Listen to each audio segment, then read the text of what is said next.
there was a certain man of Ramathaim-Zophim, of Mount Ephraim, and his name was Elkanah, the son of Jeroham, the son of Elihu, the son of Tohu, the son of Zuph, an Ephrathite, and he had 2 wives. The name of the one was Hannah, and the name of the other Peninnah. And Peninnah had children, but Hannah had no children. And this man went up out of his city yearly to worship and to sacrifice unto the Lord of hosts in Shiloh. And the 2 sons of Eli, Hophni and Phinehas, the priests of the Lord, were there. And when the time was that Elkanah offered, he gave to Peninnah his wife, and to all her sons and her daughters portions, 1/5. But unto Hannah he gave a worthy portion, for he loved Hannah. But the Lord had shut up her womb, and her adversary also provoked her sore, for to make her fret, because the Lord had shut up her womb. And as he did so year by year, when she went up to the house of the Lord, so she provoked her. Therefore she wept, and did not eat. Then said Elkanah her husband to her, Hannah, why weepest thou? And why eatest thou not? And why is thy heart grieved? Am not I better to thee than 10 sons? 9. So Hannah rose up after they had eaten in Shiloh, and after they had drunk. Now Eli, the priest, sat upon a seat by a post of the temple of the Lord, and she was in bitterness of soul, and prayed unto the Lord, and wept sore. And she vowed a vow, and said, O Lord of hosts, if thou wilt indeed look on the affliction of thine handmaid, and remember me, and not forget thine handmaid, but wilt give unto thine handmaid a man child, then I will give him unto the Lord all the days of his life, and there shall no razor come upon his head. And it came to pass, as she continued praying before the Lord, that Eli marked her mouth. Now Hannah, she spake in her heart, only her lips moved, but her voice was not heard. Therefore Eli thought she had been drunken. And Eli said unto her, How long wilt thou be drunken? Put away thy wine from thee. And Hannah answered and said, No, my lord. I am a woman of a sorrowful spirit. I have drunk neither wine nor strong drink, but have poured out my soul before the Lord. Count not thine handmaid for a daughter of Belial, for out of the abundance of my complaint and grief have I spoken hitherto. Then Eli answered and said, Go in peace, and the God of Israel grant thee thy petition that thou hast asked of him.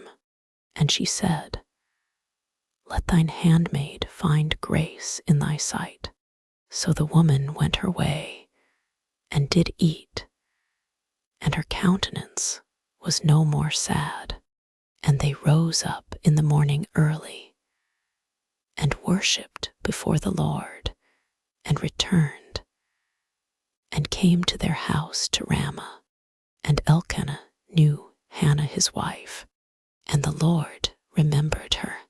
Wherefore it came to pass, when the time was come about, after Hannah had conceived, that she bare a son, and called his name Samuel, saying, because I have asked him of the Lord. And the man Elkanah and all his house went up to offer unto the Lord the yearly sacrifice and his vow. But Hannah went not up, for she said unto her husband, I will not go up until the child be weaned, and then I will bring him, that he may appear before the Lord, and there abide forever. And Elkanah her husband said unto her, Do what seemeth thee good, tarry until thou have weaned him. Only the Lord establish his word. So the woman abode, and gave her son suck until she weaned him. And when she had weaned him, she took him up with her, with 3 bullocks, and 1 ephah of flour, and a bottle of wine, and brought him unto the house of the Lord in Shiloh. And the child was young. And they slew a bullock, and brought the child to Eli. And she said, O my Lord, as thy soul liveth, my Lord, I am the woman that stood by thee here, praying unto the Lord. For this child I prayed, and the Lord hath given me my petition, which I asked of him. 128. Therefore also I have lent him to the Lord. As long as he liveth, he shall be lent to the Lord. And he worshipped the Lord there. And Hannah prayed, and said, My heart rejoiceth in the Lord. Mine horn is exalted in the Lord. My mouth is enlarged over mine enemies, because I rejoice in thy salvation. There is none holy as the Lord, for there is none beside thee, neither is there any rock like our God. Talk no more so exceeding proudly. Let not arrogancy come out of your mouth, for the Lord is a God of knowledge, and by him actions are weighed. The bows of the mighty men are broken, and they that stumbled are girded with strength. They that were full have hired out themselves for bread, and they that were hungry ceased, so that the barren hath borne 7, and she that hath many children is waxed feeble. The Lord killeth, and maketh alive. He bringeth down to the grave, and bringeth up. The Lord maketh poor, and maketh rich. He bringeth low, and lifteth up. He raiseth up the poor out of the dust, and lifteth up the beggar from the dunghill, to set them among princes, and to make them inherit the throne of glory. For the pillars of the earth are the Lord, and he hath set the world upon them. He will keep the feet of his saints, and the wicked shall be silent in darkness, for by strength shall no man prevail. The adversaries of the Lord shall be broken to pieces. Out of heaven shall he thunder upon them. The Lord shall judge the ends of the earth, and he shall give strength unto his king, and exalt the horn of his anointed. And Elkanah went to Ramah to his house, and the child did minister unto the Lord before Eli the priest. Now the sons of Eli were sons of Belial. They knew not the Lord. And the priest's custom with the people was that when any man offered sacrifice, the priest's servant came, while the flesh was in seething, with a flesh hook of 3 teeth in his hand. 2:14. And he struck it into the pan, or kettle, or cauldron or pot. All that the flesh hook brought up, the priest took for himself. So they did in Shiloh unto all the Israelites that came thither. Also before they burnt the fat, the priest's servant came and said to the man that sacrificed, Give flesh to roast for the priest, for he will not have sodden flesh of thee, but raw. And if any man said unto him, Let them not fail to burn the fat presently, and then take as much as thy soul desireth, then he would answer him, Nay, but thou shalt give it me now, and if not, I will take it by force. Wherefore the sin of the young men was very great before the Lord, for men abhorred the offering of the Lord.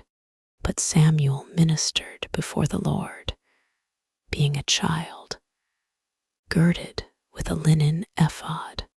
Moreover, his mother made him a little coat, and brought it to him from year to year, when she came up with her husband to offer the yearly sacrifice.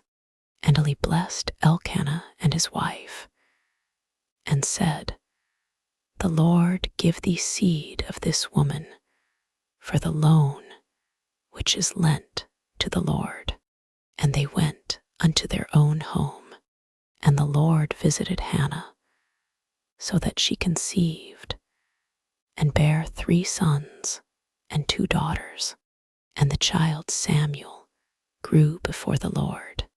Now Eli was very old, and heard all that his sons did unto all Israel, and how they lay with the women that assembled at the door of the tabernacle of the congregation. And he said unto them, Why do ye such things? For I hear of your evil dealings by all this people. Nay, my sons, for it is no good report that I hear. Ye make the Lord people to transgress. If one man sin against another, the judge shall judge him. But if a man sin against the Lord, who shall entreat for him? Notwithstanding, they hearkened not unto the voice of their father, because the Lord would slay them. And the child Samuel grew on, and was in favor both with the Lord and also with men. And there came a man of God unto Eli, and said unto him, Thus saith the Lord, Did I plainly appear unto the house of thy father, when they were in Egypt in Pharaoh's house? 2:28. And did I choose him out of all the tribes of Israel to be my priest, to offer upon mine altar, to burn incense, to wear an ephod before me? And did I give unto the house of thy father all the offerings made by fire of the children of Israel? 2:29. Wherefore kick ye at my sacrifice, and at mine offering, which I have commanded in my habitation, and honorest thy sons above me, to make yourselves fat with the chiefest of all the offerings of Israel my people? 2:30. Wherefore the Lord God of Israel saith, I said indeed that thy house and the house of thy father should walk before me forever. But now the Lord saith, Be it far from me, for them that honor me I will honor, and they that despise me shall be lightly esteemed. Behold, the days come, that I will cut off thine arm, and the arm of thy father's house, that there shall not be an old man in thine house. and thou shalt see an enemy in my habitation, in all the wealth which God shall give Israel, and there shall not be an old man in thine house forever, and the man of thine, whom I shall not cut off from mine altar, shall be to consume thine eyes, and to grieve thine heart, and all the increase of thine house shall die in the flower of their age. And this shall be a sign unto thee, that shall come upon thy two sons, on Hophni and Phinehas. In one day they shall die both of them, and I will raise me up a faithful priest, that shall do according to that which is in mine heart and in my mind. And I will build him a sure house, and he shall walk before mine, anointed forever. And it shall come to pass, that every one that is left in thine house shall come and crouch to him for a piece of silver and a morsel of bread, and shall say, Put me, I pray thee, into one of the priest's offices, that I may eat a piece of bread. And the child Samuel ministered unto the Lord before Eli, and the word of the Lord was precious in those days. There was no open vision.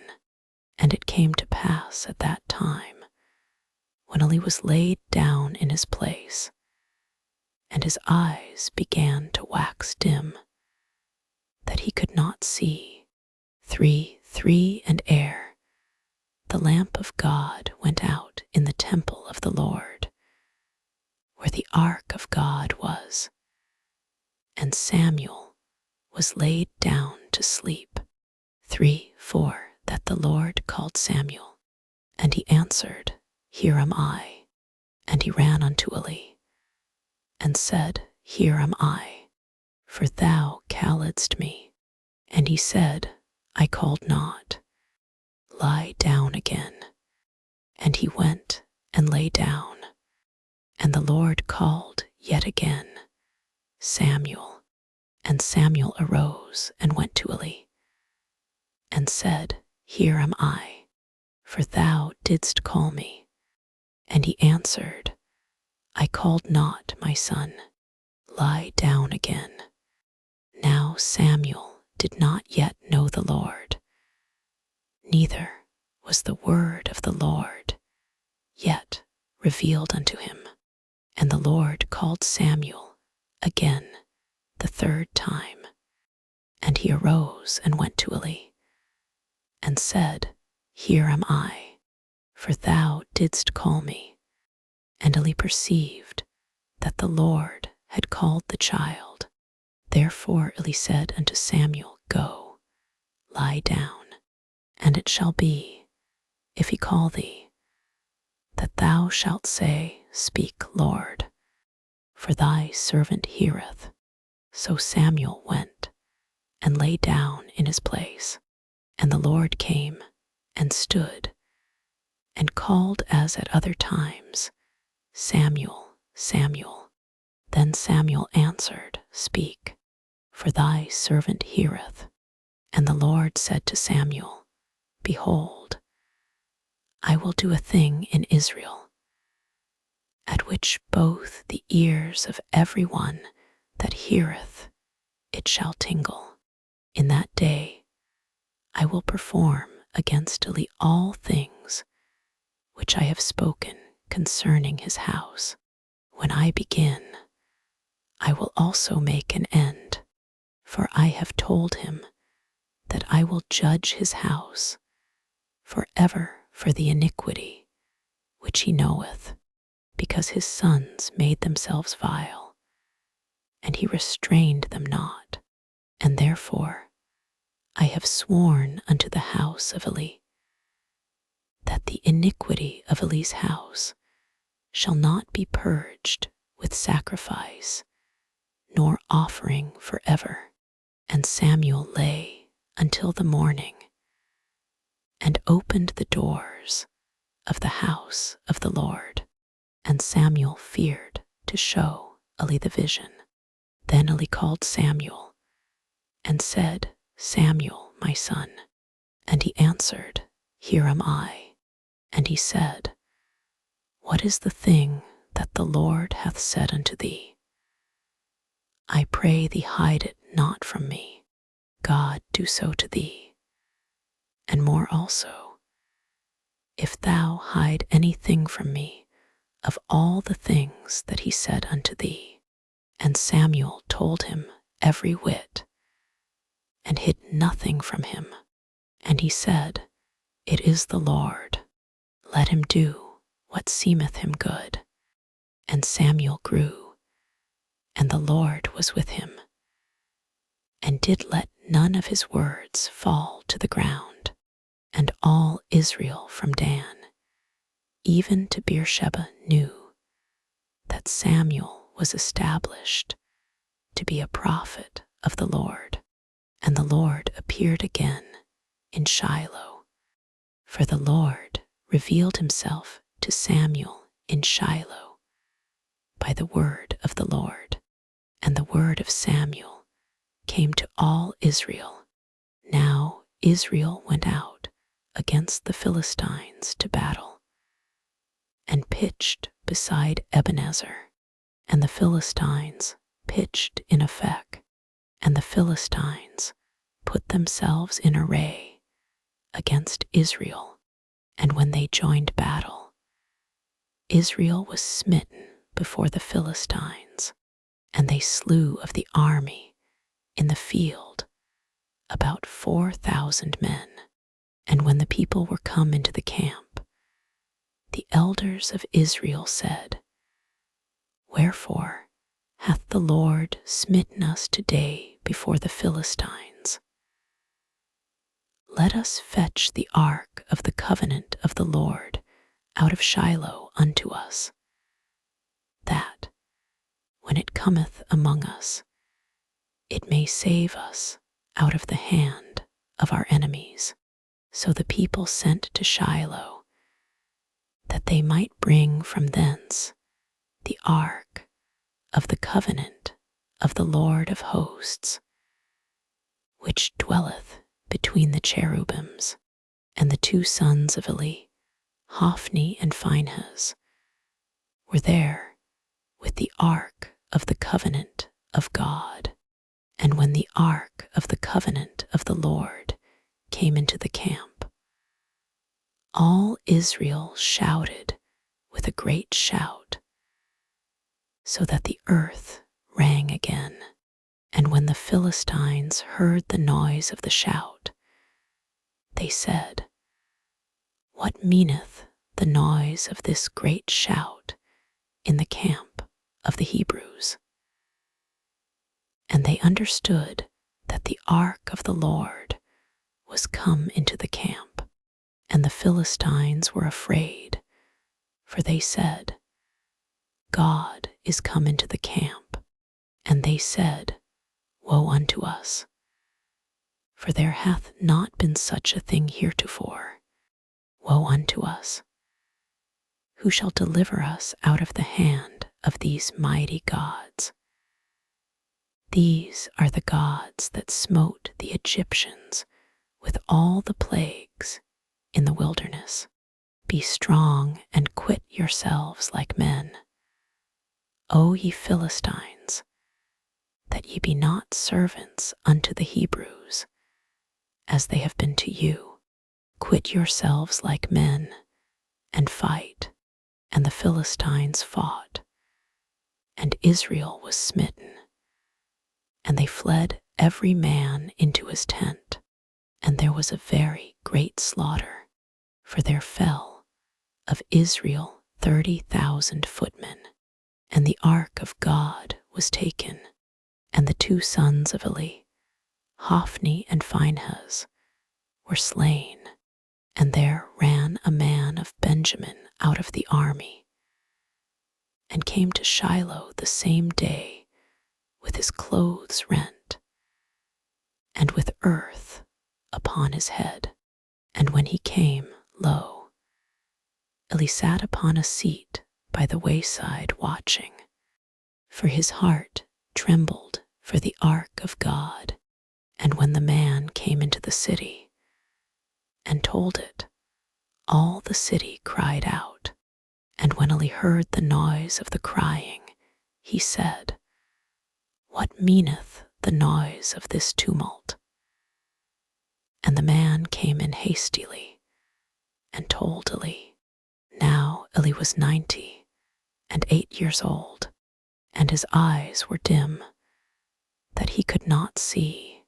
And the man said unto Eli, I am he that came out of the army, and I fled today out of the army. And he said, What is there done, my son? 4:17. And the messenger answered and said, Israel is fled before the Philistines, and there hath been also a great slaughter among the people. And thy 2 sons also, Hophni and Phinehas, are dead, and the ark of God is taken. And it came to pass, when he made mention of the ark of God, that he fell from off the seat backward by the side of the gate, and his neck brake, and he died, for he was an old man and heavy, and he had judged Israel 40 years. And his daughter-in-law, Phinehas' wife, was with child, near to be delivered. And when she heard the tidings that the ark of God was taken, and that her father-in-law and her husband were dead, she bowed herself and travailed, for her pains came upon her. And about the time of her death, the women that stood by her said unto her, Fear not, for thou hast borne a son. But she answered not, neither did she regard it. And she named the child Ichabod, saying, The glory is departed from Israel, because the ark of God was taken, and because of her father-in-law and her husband.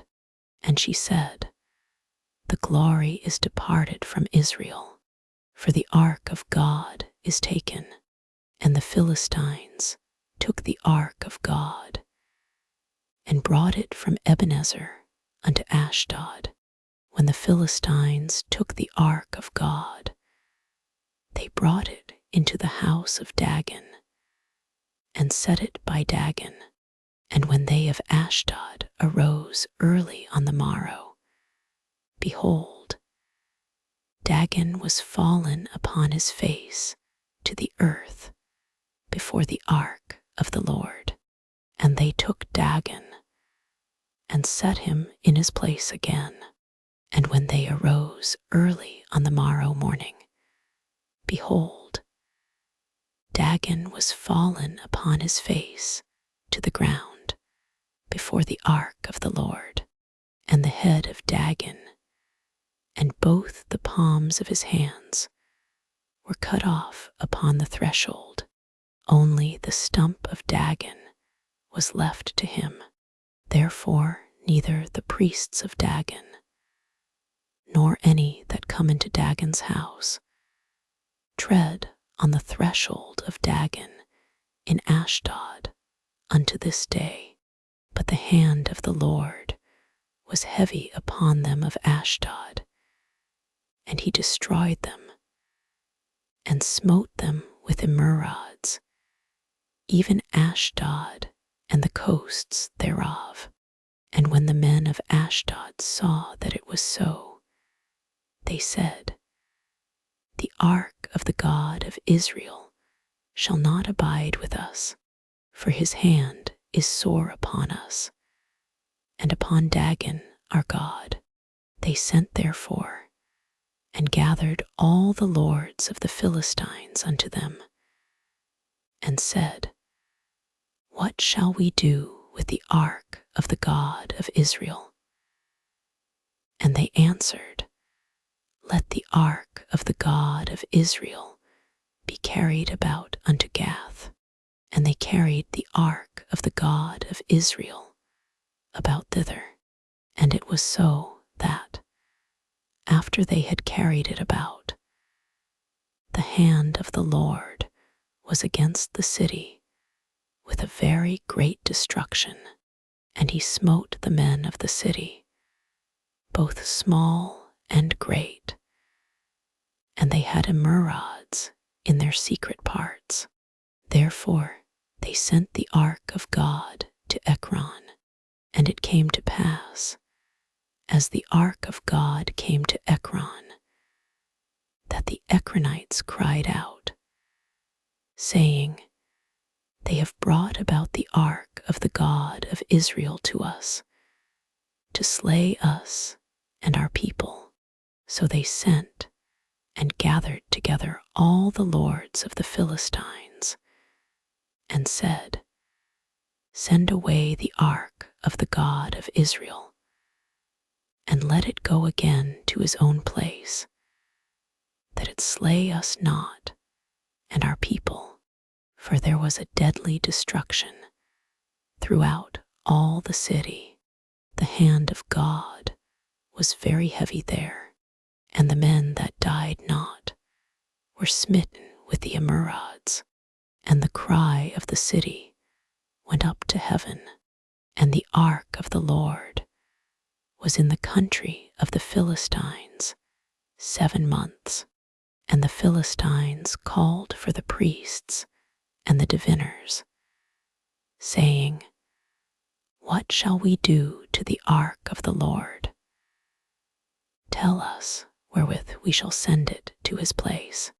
And they said, If ye send away the ark of the God of Israel, send it not empty, but in any wise return him a trespass offering.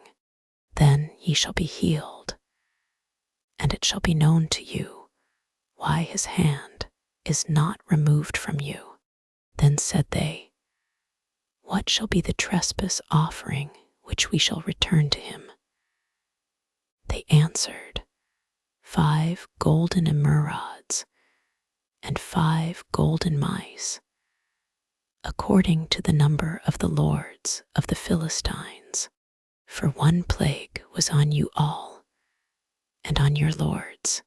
Wherefore ye shall make images of your emerods, and images of your mice that mar the land, and ye shall give glory unto the God of Israel. Peradventure he will lighten his hand from off you, and from off your gods, and from off your land. Wherefore then do ye harden your hearts, as the Egyptians and Pharaoh hardened their hearts, when he had wrought wonderfully among them? Did they not let the people go, and they departed? 6. 7 Now therefore make a new cart, and take 2 milch kine, on which there hath come no yoke, and tie the kine to the cart, and bring their calves home from them.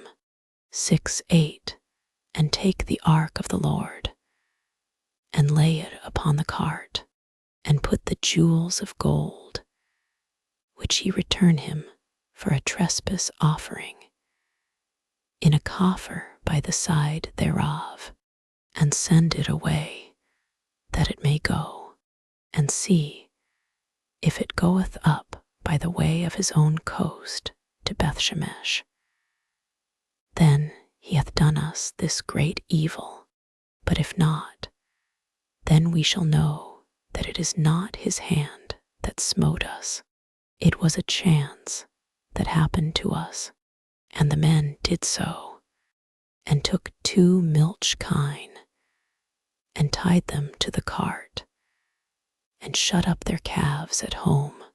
6, 11 And they laid the ark of the Lord upon the cart, and the coffer with the mice of gold and the images of their emerods. And the kine took the straight way to the way of Bethshemesh, and went along the highway, lowing as they went, and turned not aside to the right hand or to the left. And the lords of the Philistines went after them unto the border of Bethshemesh, and they of Bethshemesh were reaping their wheat harvest in the valley. And they lifted up their eyes and saw the ark, and rejoiced to see it. And the cart came into the field of Joshua, a Bethshemite, and stood there, where there was a great stone. And they clave the wood of the cart, and offered the kine a burnt offering unto the Lord. And the Levites took down the ark of the Lord, and the coffer that was with it, wherein the jewels of gold were, and put them on the great stone. And the men of Bethshemesh offered burnt offerings, and sacrificed sacrifices the same day unto the Lord. And when the 5 lords of the Philistines had seen it, they returned to Ekron the same day. And these are the golden emerods which the Philistines returned for a trespass offering unto the Lord.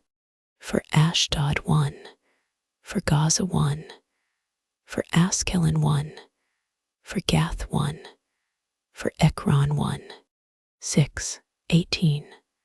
And the golden mice, according to the number of all the cities of the Philistines belonging to the 5 lords, both of fenced cities and of country villages, even unto the great stone of Abel, whereon they set down the ark of the Lord, which stone remaineth unto this day in the field of Joshua the Bethshemite. And he smote the men of Bethshemesh, because they had looked into the ark of the Lord. Even he smote of the people 50,000 and 60, and 10 men. And the people lamented, because the Lord had smitten many of the people with a great slaughter.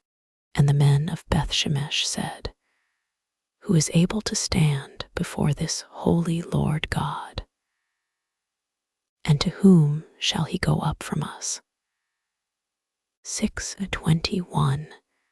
And they sent messengers to the inhabitants of Kirjathjearim, saying, The Philistines have brought again the ark of the Lord. Come ye down, and fetch it up to you. And the men of Kirjathjearim came, and fetched up the ark of the Lord, and brought it into the house of Abinadab in the hill, and sanctified Eleazar his son to keep the ark of the Lord. And it came to pass, while the ark abode in Kirjathjearim, that the time was long, for it was 20 years. And all the house of Israel lamented after the Lord. And Samuel spake unto all the house of Israel, saying, If ye do return unto the Lord with all your hearts, then put away the strange gods and Ashtaroth from among you, and prepare your hearts unto the Lord, and serve him only, and he will deliver you out of the hand of the Philistines. Then the children of Israel did put away Baalim and Ashtaroth, and served the Lord only. And Samuel said, Gather all Israel to Mizpah, and I will pray for you unto the Lord. And they gathered together to Mizpah, and drew water, and poured it out before the Lord, and fasted on that day, and said there, We have sinned against the Lord. And Samuel judged the children of Israel in Mizpah. And when the Philistines heard that the children of Israel were gathered together to Mizpah, the lords of the Philistines went up against Israel. And when the children of Israel heard it, they were afraid of the Philistines. And the children of Israel said to Samuel, Cease not to cry unto the Lord our God for us, that he will save us out of the hand of the Philistines.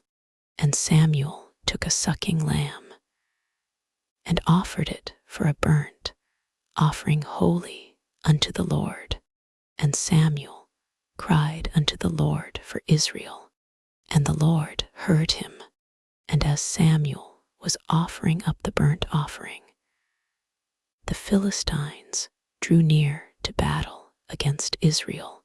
But the Lord thundered with a great thunder on that day upon the Philistines, and discomfited them, and they were smitten before Israel. And the men of Israel went out of Mizpah, and pursued the Philistines, and smote them, until they came under Bethkar. Then Samuel took a stone, and set it between Mizpah and Shen, and called the name of it Ebenezer, saying, Hitherto hath the Lord helped us. So the Philistines were subdued, and they came no more into the coast of Israel. And the hand of the Lord was against the Philistines all the days of Samuel. And the cities which the Philistines had taken from Israel were restored to Israel, from Ekron even unto Gath, and the coasts thereof did Israel deliver out of the hands of the Philistines. And there was peace between Israel and the Amorites. And Samuel judged Israel all the days of his life. And he went from year to year in circuit to Bethel, and Gilgal, and Mizpah, and judged Israel in all those places. And his return was to Ramah, for there was his house, and there he judged Israel. And there he built an altar unto the Lord. And it came to pass, when Samuel was old, that he made his sons judges over Israel. Now the name of his firstborn was Joel, and the name of his second, Abiah. They were judges in Beersheba. And his sons walked not in his ways, but turned aside after lucre, and took bribes, and perverted judgment. Then all the elders of Israel gathered themselves together, and came to Samuel unto Ramah, 8-5, and said unto him, Behold, thou art old, and thy sons walk not in thy ways. Now make us a king to judge us like all the nations. But the thing displeased Samuel when they said, Give us a king to judge us. And Samuel prayed unto the Lord. And the Lord said unto Samuel, Hearken unto the voice of the people in all that they say unto thee, for they have not rejected thee, but they have rejected me, that I should not reign over them, according to all the works which they have done, since the day that I brought them up out of Egypt, even unto this day, wherewith they have forsaken me. and served other gods, so do they also unto thee. Now therefore hearken unto their voice, howbeit yet protest solemnly unto them, and show them the manner of the king that shall reign over them. And Samuel told all the words of the Lord unto the people that asked of him a king. And he said, This will be the manner of the king that shall reign over you. He will take your sons and appoint them for himself, for his chariots, and to be his horsemen, and some shall run before his chariots.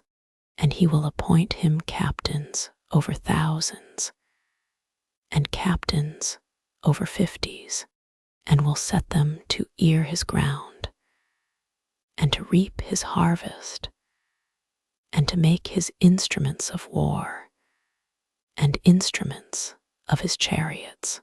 And he will take your daughters to be confectionaries, and to be cooks, and to be bakers. And he will take your fields, and your vineyards, and your olive yards, even the best of them, and give them to his servants. And he will take the 10th of your seed, and of your vineyards, and give to his officers, and to his servants. And he will take your menservants, and your maidservants, and your goodliest young men, and your asses, and put them to his work. He will take the 10th of your sheep, and ye shall be his servants. And ye shall cry out in that day, because of your king, which ye shall have chosen you, and the Lord will not hear you in that day. Nevertheless, the people refused to obey the voice of Samuel, and they said, Nay, but we will have a king over us, 8-20, that we also may be like all the nations, and that our king may judge us, and go out before us, and fight our battles. And Samuel heard all the words of the people, and he rehearsed them in the ears of the Lord. And the Lord said to Samuel, Hearken unto their voice, and make them a king. And Samuel said unto the men of Israel, Go ye every man unto his city. Now there was a man of Benjamin, whose name was Kish, the son of Abiel, the son of Zerer, the son of Bechorath, the son of Aphiah, a Benjamite, a mighty man of power. And he had a son, whose name was Saul, a choice young man, and a goodly. And there was not among the children of Israel a goodlier person than he. From his shoulders and upward he was higher than any of the people. And the asses of Kish Saul's father were lost. And Kish said to Saul his son, Take now one of the servants with thee, and arise, go seek the asses. And he passed through Mount Ephraim, and passed through the land of Shalisha, but they found them not. Then they passed through the land of Shalem, and there they were not. And he passed through the land of the Benjamites, but they found them not. And when they were come to the land of Zuph, Saul said to his servant that was with him, Come, and let us return, lest my father leave caring for the asses, and take thought for us. And he said unto him, Behold now, there is in this city a man of God, and he is an honorable man. All that he saith cometh surely to pass. Now let us go thither. Peradventure he can show us our way that we should go." Then said Saul to his servant, "But behold, if we go, what shall we bring the man? For the bread is spent in our vessels, and there is not a present to bring to the man of God. What have we?" 9:8 And the servant answered Saul again, and said, "Behold, I have here at hand the 4th part of a shekel of silver. That will I give to the man of God to tell us our way. Before a time in Israel, when a man went to inquire of God, thus he spake, Come, and let us go to the seer, for he that is now called a prophet was before a time called a seer." 9:10 Then said Saul to his servant, "Well said, come, let us go." So they went unto the city where the man of God was. And as they went up the hill to the city, they found young maidens going out to draw water, and said unto them, "Is the seer here?" And they answered them and said, "He is. Behold, he is before you. Make haste now, for he came today to the city. For there is a sacrifice of the people today in the high place." 9:13 As soon as ye be come into the city, ye shall straightway find him, before he go up to the high place to eat. For the people will not eat until he come, because he doth bless the sacrifice, and afterwards they eat that be bidden. Now therefore get you up, for about this time ye shall find him. And they went up into the city. And when they were come into the city, behold, Samuel came out against them, for to go up to the high place.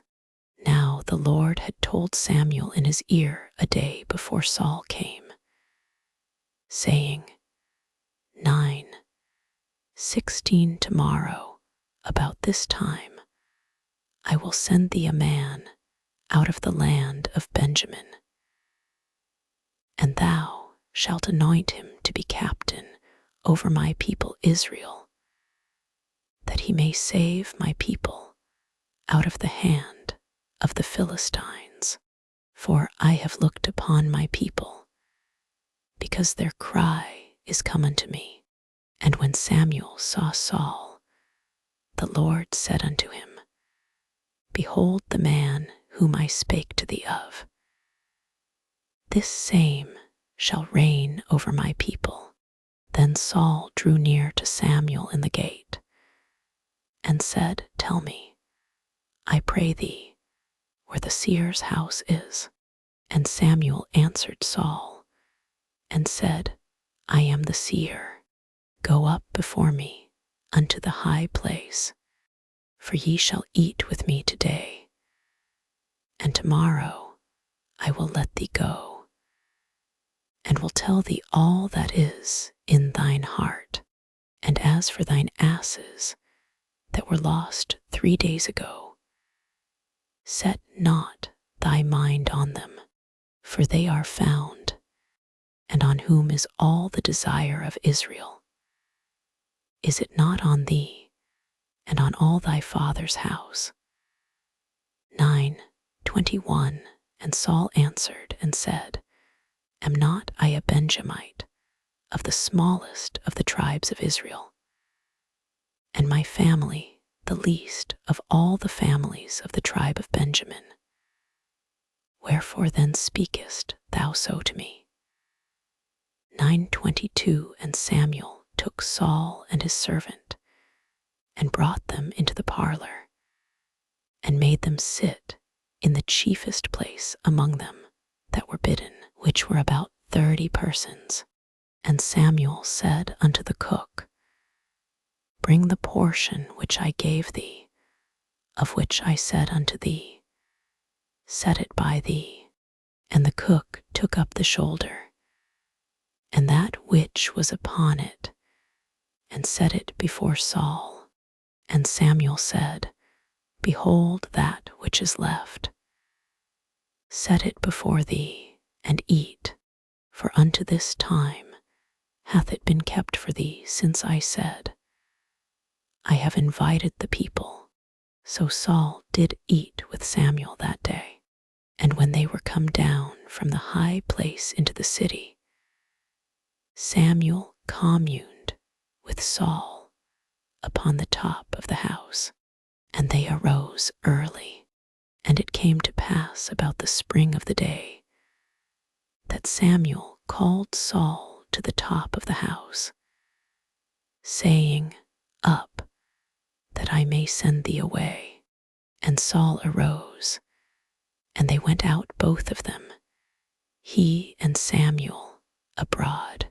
And as they were going down to the end of the city, Samuel said to Saul, Bid the servant pass on before us. And he passed on.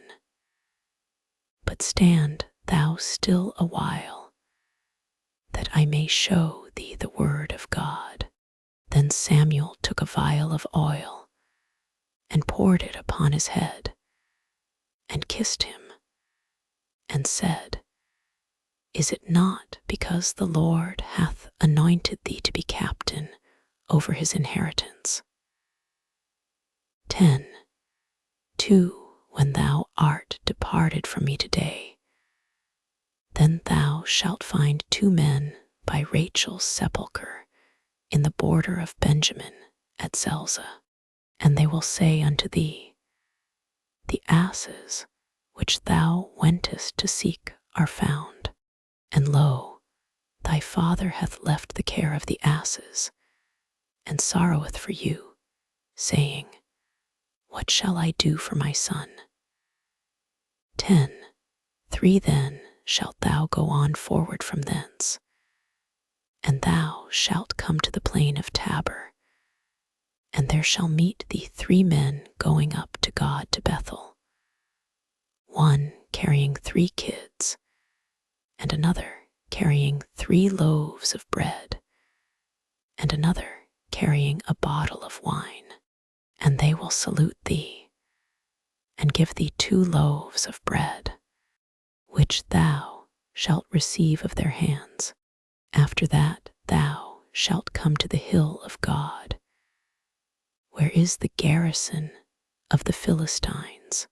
And it shall come to pass, when thou art come thither to the city, that thou shalt meet a company of prophets coming down from the high place with a psaltery, and a tabret, and a pipe, and a harp before them, and they shall prophesy. 10:6 And the Spirit of the Lord will come upon thee, and thou shalt prophesy with them, and shalt be turned into another man. And let it be, when these signs are come unto thee, that thou do as occasion serve thee, for God is with thee.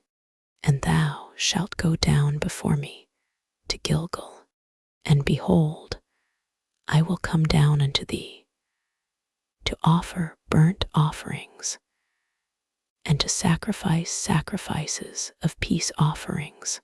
7 days shalt thou tarry, till I come to thee, and show thee what thou shalt do.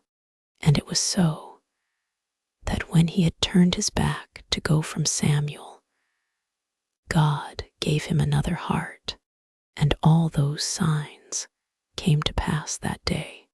And when they came thither to the hill, behold, a company of prophets met him, and the Spirit of God came upon him, and he prophesied among them. And it came to pass, when all that knew him before a time saw that, behold, he prophesied among the prophets, then the people said one to another, What is this that is come unto the son of Kish? Is Saul also among the prophets? 10, 12.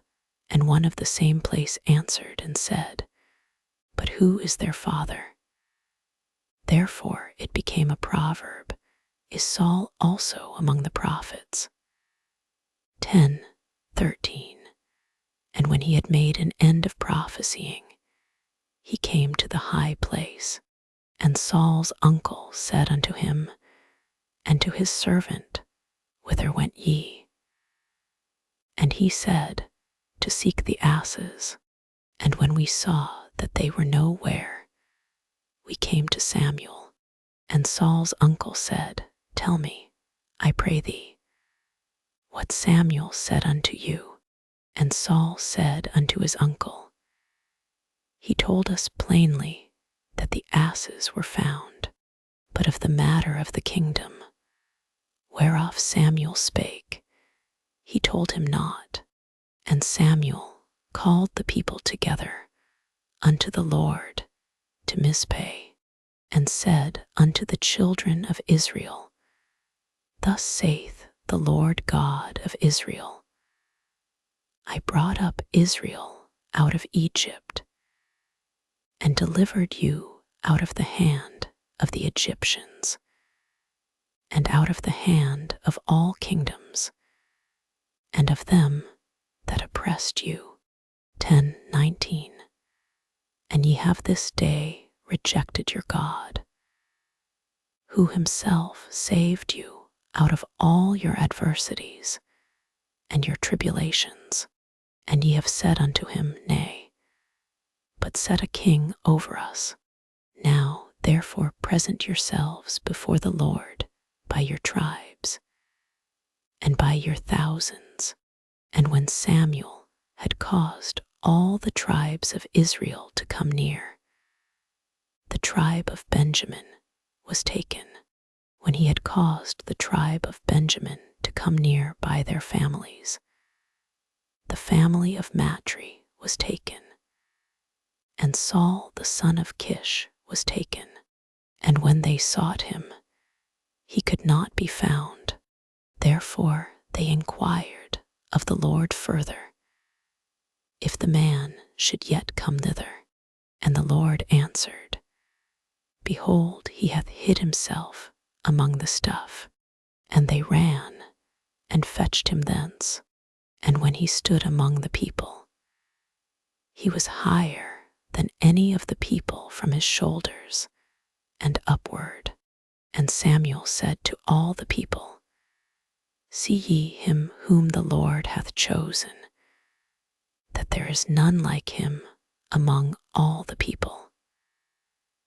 And all the people shouted and said, God save the king.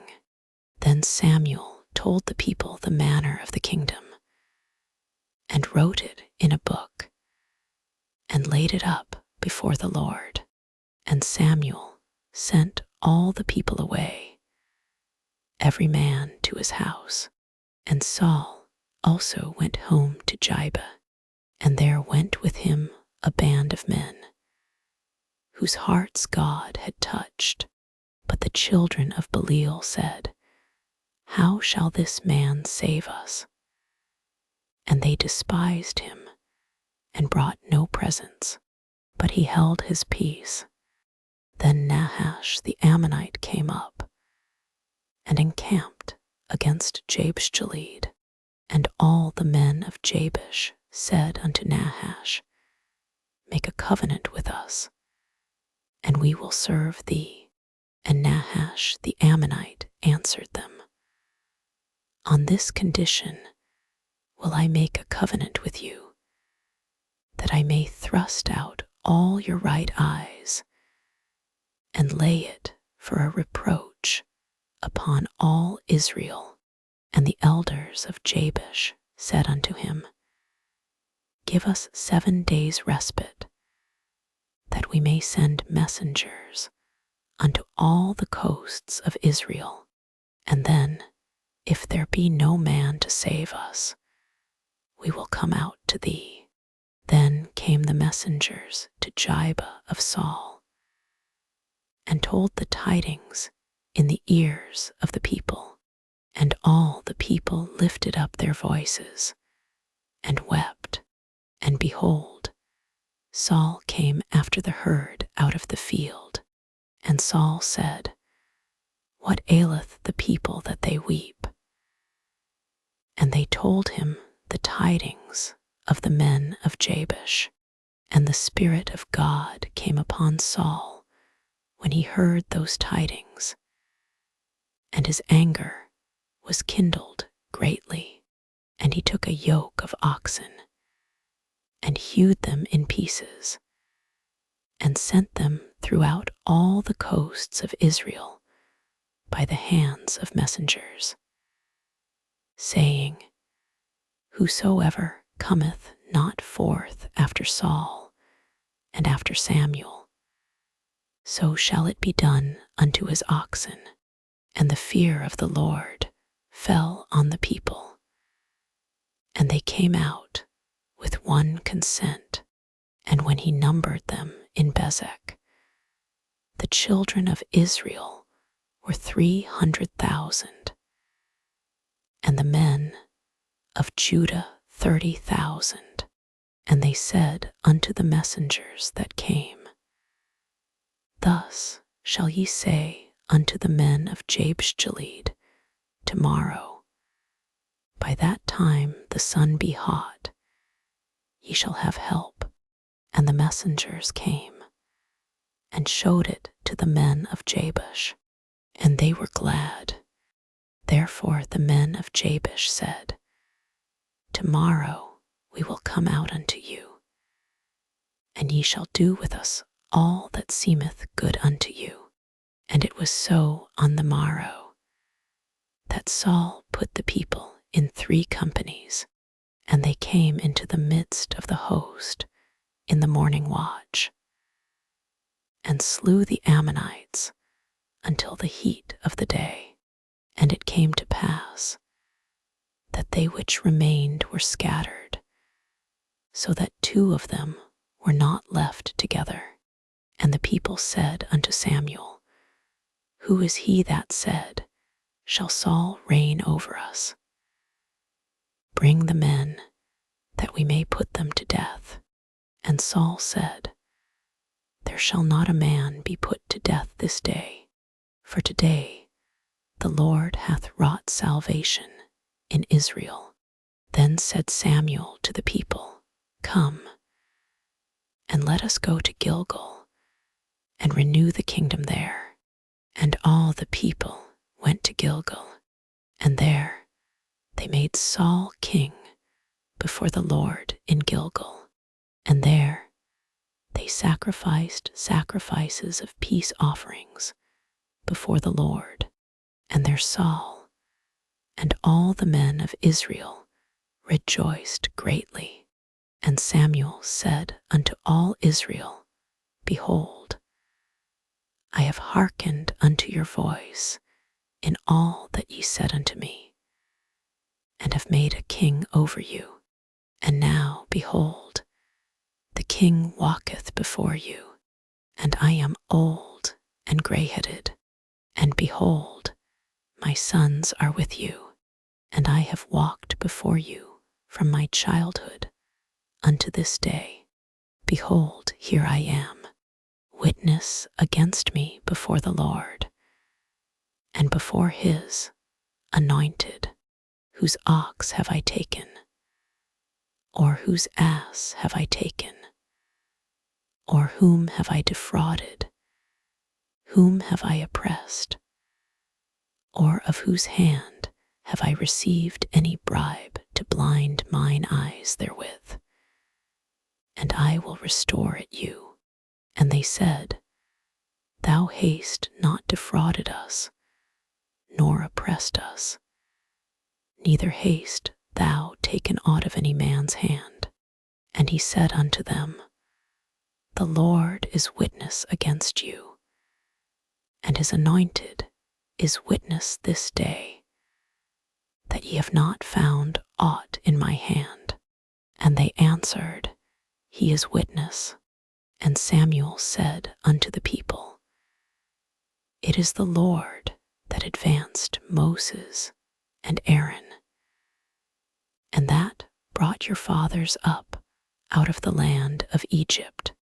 Now therefore stand still, that I may reason with you before the Lord of all the righteous acts of the Lord, which he did to you and to your fathers when Jacob was come into Egypt, and your fathers cried unto the Lord.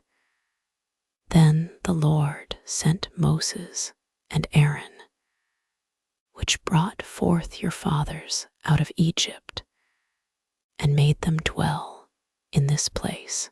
And when they forgat the Lord their God, he sold them into the hand of Sisera, captain of the host of Hazor, and into the hand of the Philistines, and into the hand of the king of Moab. And they fought against them, and they cried unto the Lord, and said, We have sinned, because we have forsaken the Lord, and have served Baalim and Ashtaroth. But now deliver us out of the hand of our enemies, and we will serve thee. And the Lord sent Jerubbaal, and Bedan, and Jephthah, and Samuel, and delivered you out of the hand of your enemies on every side, and ye dwelled safe. And when ye saw that Nahash, the king of the children of Ammon, came against you, ye said unto me, Nay, but a king shall reign over us, when the Lord your God was your king.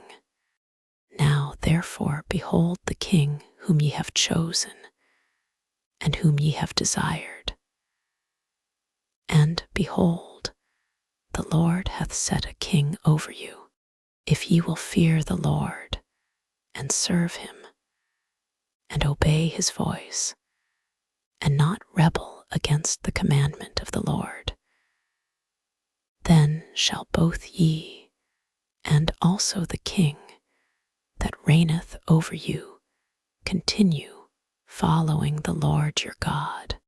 12:15.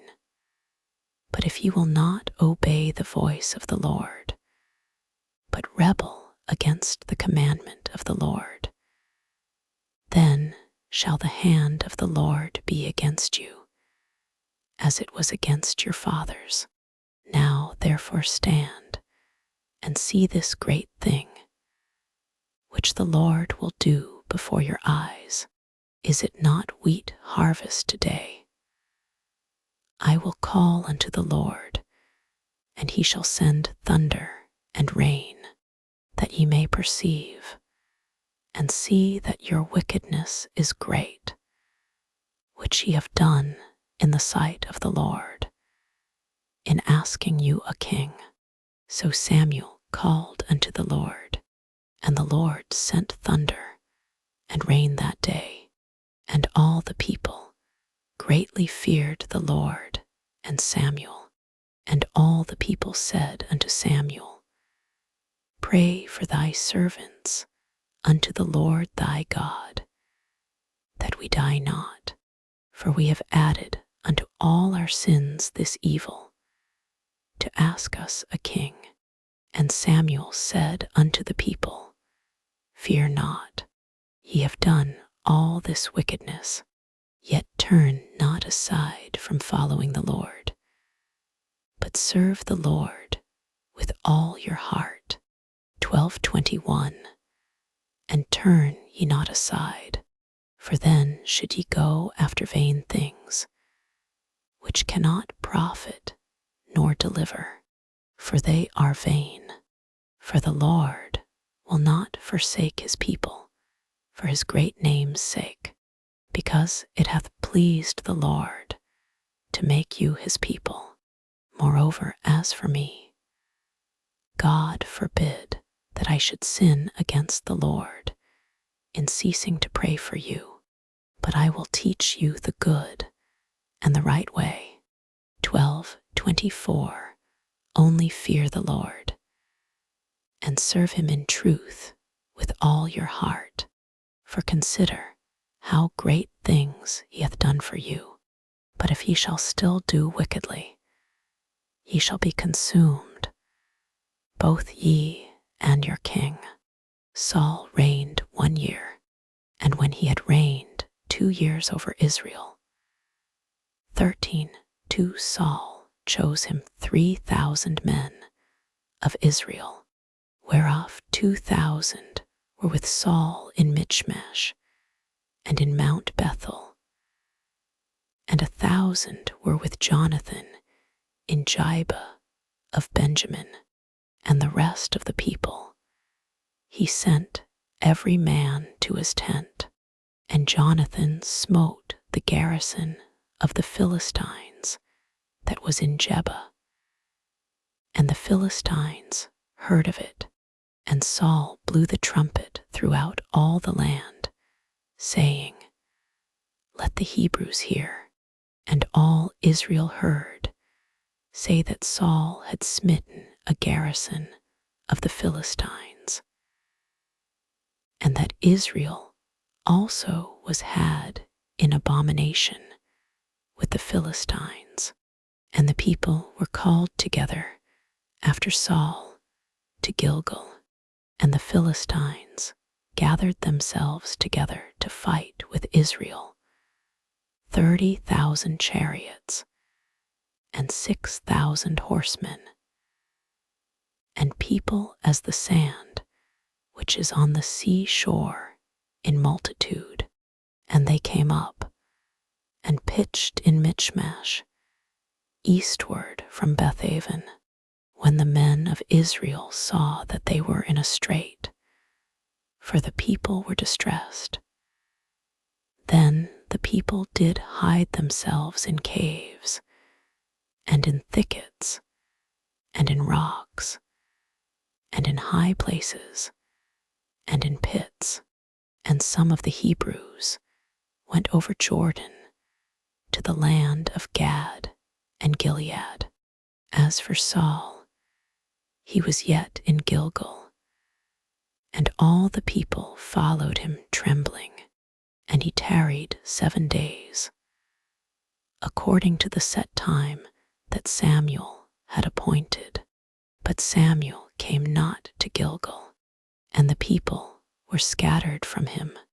And Saul said, Bring hither a burnt offering to me, and peace offerings. And he offered the burnt offering. And it came to pass that as soon as he had made an end of offering the burnt offering, behold, Samuel came, and Saul went out to meet him, that he might salute him. And Samuel said, What hast thou done? And Saul said, Because I saw that the people were scattered from me, and that thou camest not within the days appointed, and that the Philistines gathered themselves together at Michmash. 13:12 Therefore said I, The Philistines will come down now upon me to Gilgal, and I have not made supplication unto the Lord. I forced myself therefore, and offered a burnt offering. And Samuel said to Saul, Thou hast done foolishly. Thou hast not kept the commandment of the Lord thy God, which he commanded thee. For now would the Lord have established thy kingdom upon Israel forever. But now thy kingdom shall not continue. The Lord hath sought him a man after his own heart, and the Lord hath commanded him to be captain over his people, because thou hast not kept that which the Lord commanded thee. And Samuel arose, and gat him up from Gilgal unto Gibeah of Benjamin. And Saul numbered the people that were present with him, about 600 men.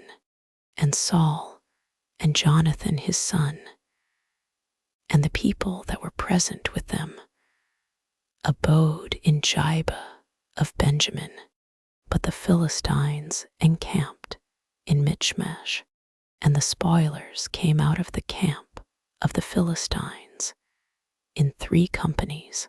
1 company turned unto the way that leadeth to Ophrah, unto the land of Shual. 13:18. And another company turned the way to Beth-horon, and another company turned to the way of the border that looketh to the valley of Zeboim, toward the wilderness. Now there was no smith found throughout all the land of Israel, for the Philistines said, lest the Hebrews make them swords or spears. But all the Israelites went down to the Philistines, to sharpen every man his share, and his coulter, and his axe, and his mattock.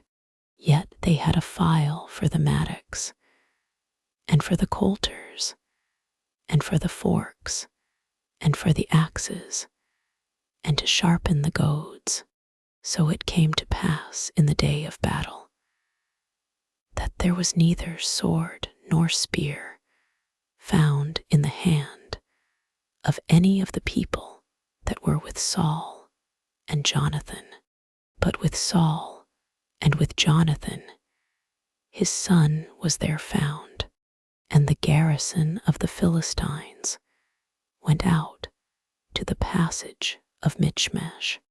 Now it came to pass upon a day that Jonathan the son of Saul said unto the young man that bare his armor, Come, and let us go over to the Philistines' garrison, that is on the other side. But he told not his father, and Saul tarried in the uttermost part of Gibah, under a pomegranate tree, which is in Migron. And the people that were with him were about 600 men. 14:3. And Ahiah, the son of Ahitub, Ichabod's brother, the son of Phinehas, the son of Eli, the Lord priest in Shiloh, wearing an ephod. And the people knew not that Jonathan was gone. And between the passages, by which Jonathan sought to go over unto the Philistines' garrison, there was a sharp rock on the one side, and a sharp rock on the other side, and the name of the one was Bozez, and the name of the other Seneh. The forefront of the one was situate northward over against Michmash, and the other southward over against Gibah. And Jonathan said to the young man that bare his armor, Come, and let us go over unto the garrison of these uncircumcised. It may be that the Lord will work for us, for there is no restraint to the Lord, to save by many or by few. And his armor-bearer said unto him, Do all that is in thine heart. Turn thee. Behold, I am with thee according to thy heart. Then said Jonathan, Behold, we will pass over unto these men, and we will discover ourselves unto them. If they say thus unto us, Tarry until we come to you, then we will stand still in our place, and will not go up unto them. But if they say thus, Come up unto us, then we will go up, for the Lord hath delivered them into our hand, and this shall be a sign unto us. And both of them discovered themselves unto the garrison of the Philistines. And the Philistines said, Behold, the Hebrews come forth out of the holes where they had hid themselves. And the men of the garrison answered Jonathan and his armor-bearer, and said, Come up to us, and we will show you a thing. And Jonathan said unto his armor-bearer, Come up after me, for the Lord hath delivered them into the hand of Israel. And Jonathan climbed up upon his hands and upon his feet, and his armor-bearer after him. And they fell before Jonathan, and his armor-bearer slew after him. And that first slaughter, which Jonathan and his armor-bearer made, was about 20 men, within as it were an half acre of land, which a yoke of oxen might plow. And there was trembling in the host, in the field, and among all the people, the garrison and the spoilers. They also trembled, and the earth quaked, so it was a very great trembling. And the watchmen of Saul in Gibea of Benjamin looked, and behold, the multitude melted away, and they went on beating down one another. Then said Saul unto the people that were with him, Number now, and see who is gone from us. And when they had numbered, behold, Jonathan and his armor-bearer were not there. And Saul said unto Ahiah, Bring hither the ark of God, for the ark of God was at that time with the children of Israel. And it came to pass, while Saul talked unto the priest, that the noise that was in the host of the Philistines went on and increased. And Saul said unto the priest, Withdraw thine hand.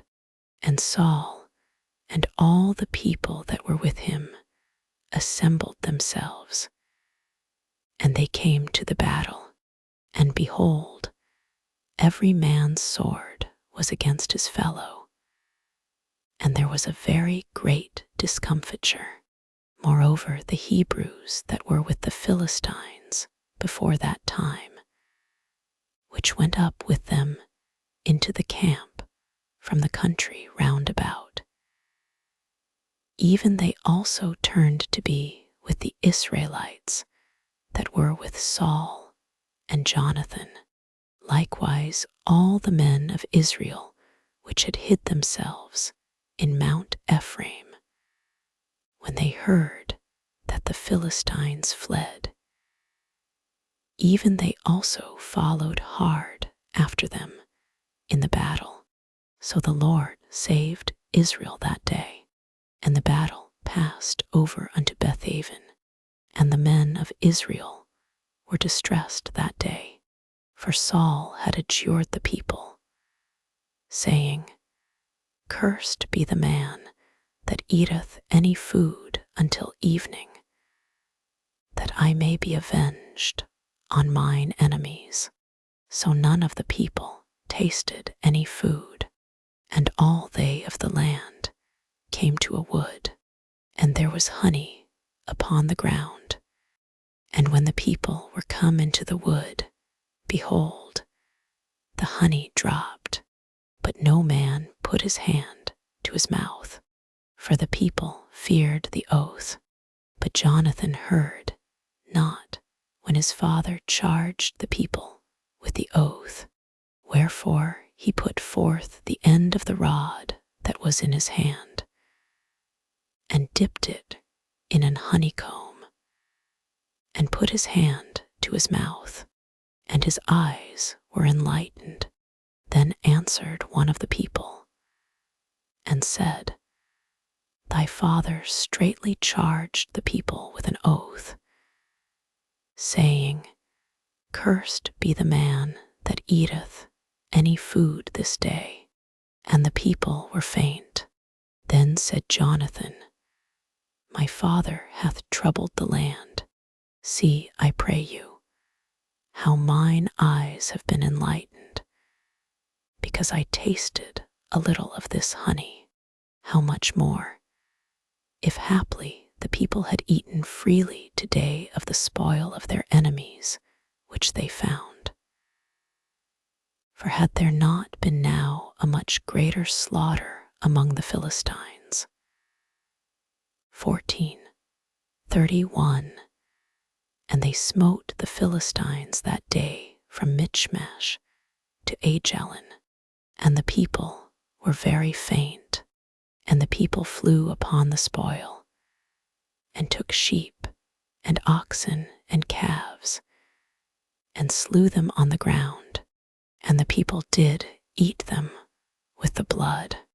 Then they told Saul, saying, Behold, the people sin against the Lord, in that they eat with the blood. And he said, Ye have transgressed. Roll a great stone unto me this day. And Saul said, Disperse yourselves among the people, and say unto them, Bring me hither every man his ox, and every man his sheep, and slay them here, and eat, and sin not against the Lord in eating with the blood. And Saul built an altar unto the Lord. The same was the first altar that he built unto the Lord. And Saul said, Let us go down after the Philistines by night, and spoil them until the morning light, and let us not leave a man of them. And they said, Do whatsoever seemeth good unto thee. Then said the priest, Let us draw near hither unto God. And Saul asked counsel of God, Shall I go down after the Philistines? Wilt thou deliver them into the hand of Israel? But he answered him not that day. And Saul said, Draw ye near hither, all the chief of the people, and know and see wherein this sin hath been this day. For as the Lord liveth, which saveth Israel, though it be in Jonathan my son, he shall surely die. But there was not a man among all the people that answered him. Then said he unto all Israel, Be ye on one side, and I and Jonathan my son will be on the other side. And the people said unto Saul, Do what seemeth good unto thee. Therefore Saul said unto the Lord God of Israel, Give a perfect lot. And Saul said, Cast lots between me and Jonathan my son. And Jonathan was taken. Then Saul said to Jonathan, Tell me what thou hast done. And Jonathan told him, and said, I did but taste a little honey with the end of the rod that was in mine hand. And lo, I must die. And Saul answered, God do so and more also, for thou shalt surely die, Jonathan. And the people said unto Saul, Shall Jonathan die, who hath wrought this great salvation in Israel? God forbid, as the Lord liveth, there shall not one hair of his head fall to the ground, for he hath wrought with God this day. So the people rescued Jonathan, that he died not. Then Saul went up from following the Philistines, and the Philistines went to their own place. So Saul took the kingdom over Israel, and fought against all his enemies on every side, against Moab, and against the children of Ammon, and against Edom, and against the kings of Zobah, and against the Philistines, and whithersoever he turned himself, he vexed them, and he gathered an host, and smote the Amalekites, and delivered Israel out of the hands of them that spoiled them. Now the sons of Saul were Jonathan, and Ishui, and Melchishua, and the names of his 2 daughters were these: the name of the firstborn Merab, and the name of the younger Michal, 1450, and the name of Saul's wife was Ahinoam, the daughter of Ahimaaz, and the name of the captain of his host was Abner, the son of Ner, Saul's uncle. And Kish was the father of Saul, and Ner the father of Abner was the son of Abiel. And there was sore war against the Philistines all the days of Saul. And when Saul saw any strong man, or any valiant man, he took him unto him. Samuel also said unto Saul, The Lord sent me to anoint thee to be king over his people, over Israel. Now therefore hearken thou unto the voice of the words of the Lord. Thus saith the Lord of hosts, I remember that which Amalek did to Israel, how he laid wait for him in the way, when he came up from Egypt. Now go and smite Amalek, and utterly destroy all that they have, and spare them not, but slay both man and woman, infant and suckling, ox and sheep, camel and ass. And Saul gathered the people together, and numbered them in Telaim, 200,000 footmen, and 10,000 men of Judah. And Saul came to a city of Amalek, and laid wait in the valley. And Saul said unto the Kenites, Go, depart, get you down from among the Amalekites, lest I destroy you with them. For ye showed kindness to all the children of Israel when they came up out of Egypt. So the Kenites departed from among the Amalekites, and Saul smote the Amalekites from Havilah until thou comest to Shur. That is over against Egypt. And he took Agag, the king of the Amalekites, alive, and utterly destroyed all the people with the edge of the sword. But Saul and the people spared Agag, and the best of the sheep, and of the oxen, and of the fatlings, and the lambs, and all that was good, and would not utterly destroy them, but everything that was vile and refuse, that they destroyed utterly. Then came the word of the Lord unto Samuel, saying, 15:11 It repenteth me that I have set up Saul to be king, for he is turned back from following me, and hath not performed my commandments. And it grieved Samuel, and he cried unto the Lord all night. And when Samuel rose early to meet Saul in the morning, it was told Samuel, saying, Saul came to Carmel, and behold, he set him up a place, and is gone about, and passed on, and gone down to Gilgal. And Samuel came to Saul, and Saul said unto him, Blessed be thou of the Lord, I have performed the commandment of the Lord. And Samuel said, What meaneth then this bleating of the sheep in mine ears? and the lowing of the oxen which I hear. 15. And Saul said, They have brought them from the Amalekites, for the people spared the best of the sheep and of the oxen, to sacrifice unto the Lord thy God, and the rest we have utterly destroyed. Then Samuel said unto Saul, Stay, and I will tell thee what the Lord hath said to me this night. And he said unto him, Say on.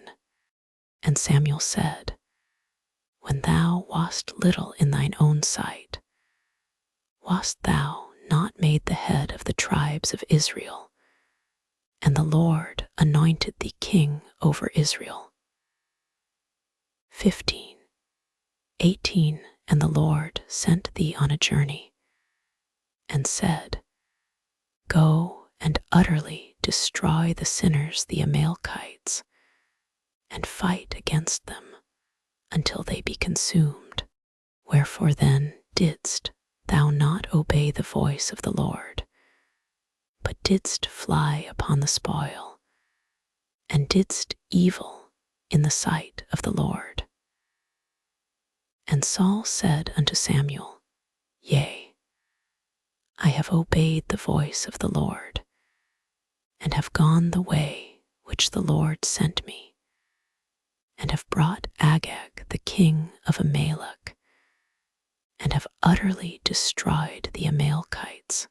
But the people took of the spoil sheep and oxen, the chief of the things which should have been utterly destroyed, to sacrifice unto the Lord thy God in Gilgal. And Samuel said, Hath the Lord as great delight in burnt offerings and sacrifices as in obeying the voice of the Lord?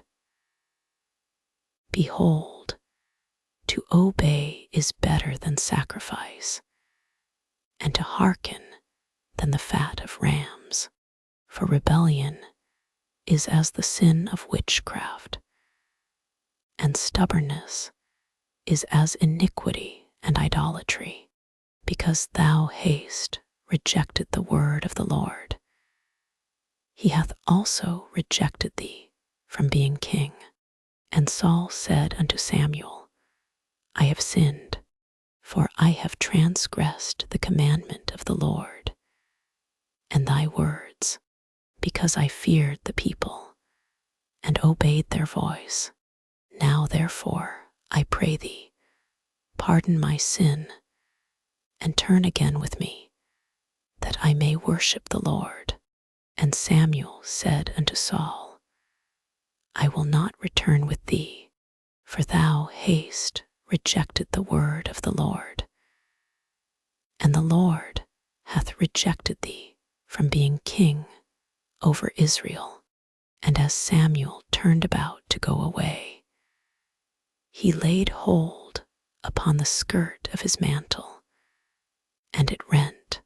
And Samuel said unto him, The Lord hath rent the kingdom of Israel from thee this day, and hath given it to a neighbor of thine, that is better than thou. And also the strength of Israel will not lie nor repent, for he is not a man, that he should repent. Then he said, I have sinned, yet honor me now, I pray thee, before the elders of my people, and before Israel, and turn again with me, that I may worship the Lord thy God. So Samuel turned again after Saul, and Saul worshipped the Lord. Then said Samuel, Bring ye hither to me Agag the king of the Amalekites. And Agag came unto him delicately. And Agag said, Surely the bitterness of death is past. And Samuel said, As the sword hath made women childless, so shall thy mother be childless among women. And Samuel hewed Agag in pieces before the Lord in Gilgal. Then Samuel went to Ramah, and Saul went up to his house, to Gibeah of Saul. And Samuel came no more to see Saul until the day of his death. Nevertheless, Samuel mourned for Saul, and the Lord repented that he had made Saul king over Israel. And the Lord said unto Samuel, How long wilt thou mourn for Saul, seeing I have rejected him from reigning over Israel? Fill thine horn with oil, and go. I will send thee to Jesse the Bethlehemite, for I have provided me a king among his sons. And Samuel said, How can I go? If Saul hear it, he will kill me. And the Lord said, Take an heifer with thee, and say, I am come to sacrifice to the Lord, and call Jesse to the sacrifice. And I will show thee what thou shalt do, and thou shalt anoint unto me him whom I name unto thee. And Samuel did that which the Lord spake, and came to Bethlehem. And the elders of the town trembled at his coming, and said, Comest thou peaceably? 16:5. And he said, Peaceably. I am come to sacrifice unto the Lord. Sanctify yourselves, and come with me to the sacrifice. And he sanctified Jesse and his sons, and called them to the sacrifice. And it came to pass, when they were come, that he looked on Eliab, and said, Surely the Lord anointed is before him. But the Lord said unto Samuel, Look not on his countenance, or on the height of his stature, because I have refused him. For the Lord seeth not as man seeth. For man looketh on the outward appearance, but the Lord looketh on the heart. Then Jesse called Abinadab, and made him pass before Samuel. And he said, Neither hath the Lord chosen this. Then Jesse made Shammah to pass by, and he said, Neither hath the Lord chosen this. Again Jesse made 7 of his sons to pass before Samuel. And Samuel said unto Jesse, The Lord hath not chosen these. And Samuel said unto Jesse, Are here all thy children? And he said, There remaineth yet the youngest. And behold, he keepeth the sheep. And Samuel said unto Jesse, Send and fetch him, for we will not sit down till he come hither. And he sent and brought him in. Now he was ruddy, and withal of a beautiful countenance, and goodly to look to. And the Lord said, Arise, anoint him, for this is he. Then Samuel took the horn of oil, and anointed him in the midst of his brethren. And the Spirit of the Lord came upon David from that day forward. So Samuel rose up and went to Ramah.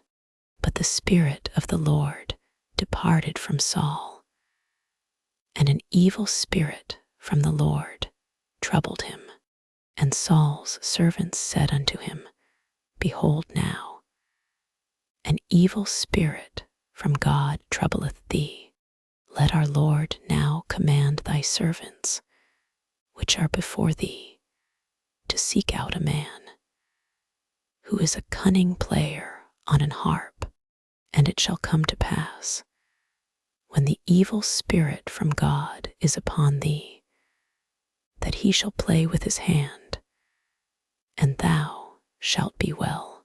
And Saul said unto his servants, Provide me now a man that can play well, and bring him to me. Then answered one of the servants, and said, Behold, I have seen a son of Jesse the Bethlehemite, that is cunning in playing, and a mighty valiant man, and a man of war, and prudent in matters, and a comely person, and the Lord is with him. Wherefore Saul sent messengers unto Jesse, and said, Send me David thy son, which is with the sheep. And Jesse took an ass laden with bread, and a bottle of wine, and a kid, and sent them by David his son unto Saul. And David came to Saul, and stood before him, and he loved him greatly, and he became his armor-bearer.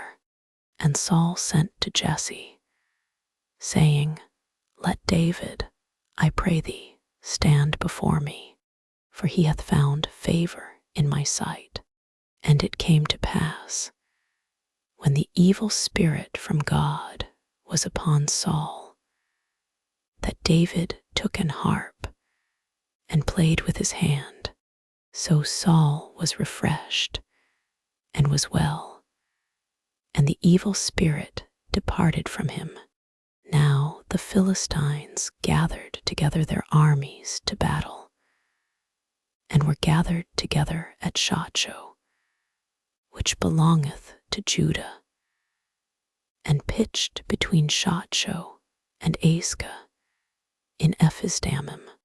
And Saul and the men of Israel were gathered together, and pitched by the valley of Elah, and set the battle in array against the Philistines.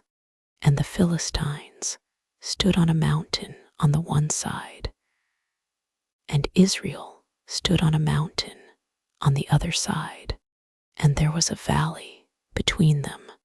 And there went out a champion out of the camp of the Philistines, named Goliath of Gath, whose height was 6 cubits and a span, and he had an helmet of brass upon his head, and he was armed with a coat of mail, and the weight of the coat was 5,000 shekels of brass. And he had greaves of brass upon his legs, and a target of brass between his shoulders, and the staff of his spear was like a weaver's beam, and his spear's head weighed 600 shekels of iron. And one bearing a shield went before him, and he stood and cried unto the armies of Israel, and said unto them, Why are ye come out to set your battle in array? Am not I a Philistine, and ye servants to Saul? Choose you a man for you, and let him come down to me, if he be able to fight with me, and to kill me. Then will we be your servants. But if I prevail against him, and kill him, then shall ye be our servants, and serve us. And the Philistine said, I defy the armies of Israel this day. Give me a man, that we may fight together. When Saul and all Israel heard those words of the Philistine, they were dismayed and greatly afraid. Now David was the son of that Ephrathite of Bethlehem, Judah, whose name was Jesse, and he had 8 sons. And the man went among men for an old man in the days of Saul. And the 3 eldest sons of Jesse went and followed Saul to the battle. And the names of his 3 sons that went to the battle were Eliab the firstborn, and next unto him Abinadab, and the third Shammah. And David was the youngest, and the 3 eldest followed Saul.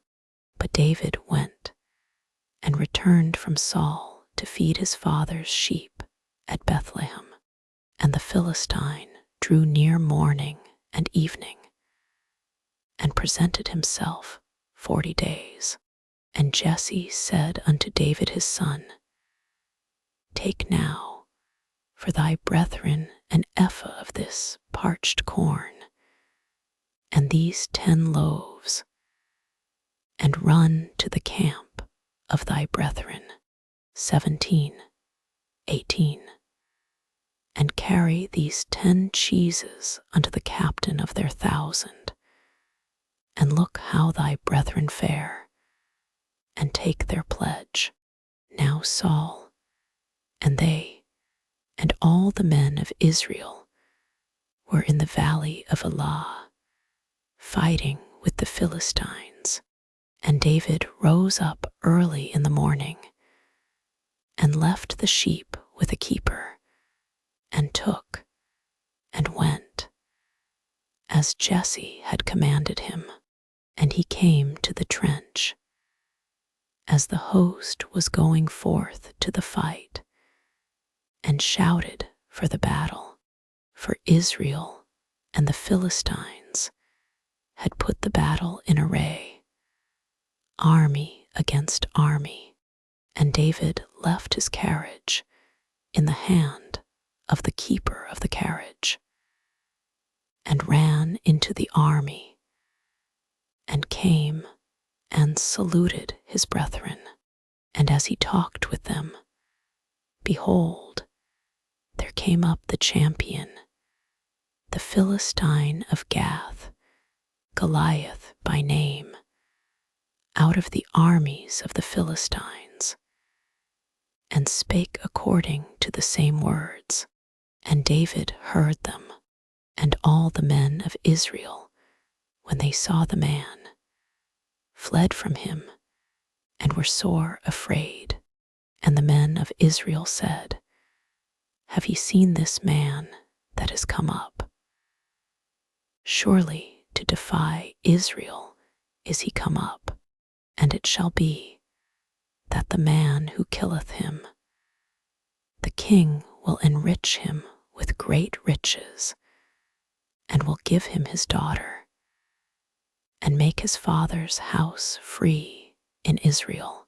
And David spake to the men that stood by him, saying, What shall be done to the man that killeth this Philistine, and taketh away the reproach from Israel? For who is this uncircumcised Philistine, that he should defy the armies of the living God? 17:27.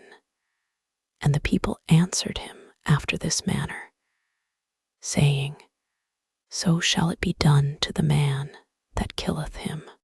And Eliab his eldest brother heard, when he spake unto the men. And Eliab's anger was kindled against David, and he said, Why camest thou down hither? And with whom haste thou left those few sheep in the wilderness? I know thy pride, and the naughtiness of thine heart, for thou art come down, that thou mightest see the battle. And David said, What have I now done? Is there not a cause? And he turned from him toward another, and spake after the same manner. And the people answered him again after the former manner. And when the words were heard which David spake, they rehearsed them before Saul. And he sent for him. And David said to Saul, Let no man's heart fail because of him. Thy servant will go and fight with this Philistine.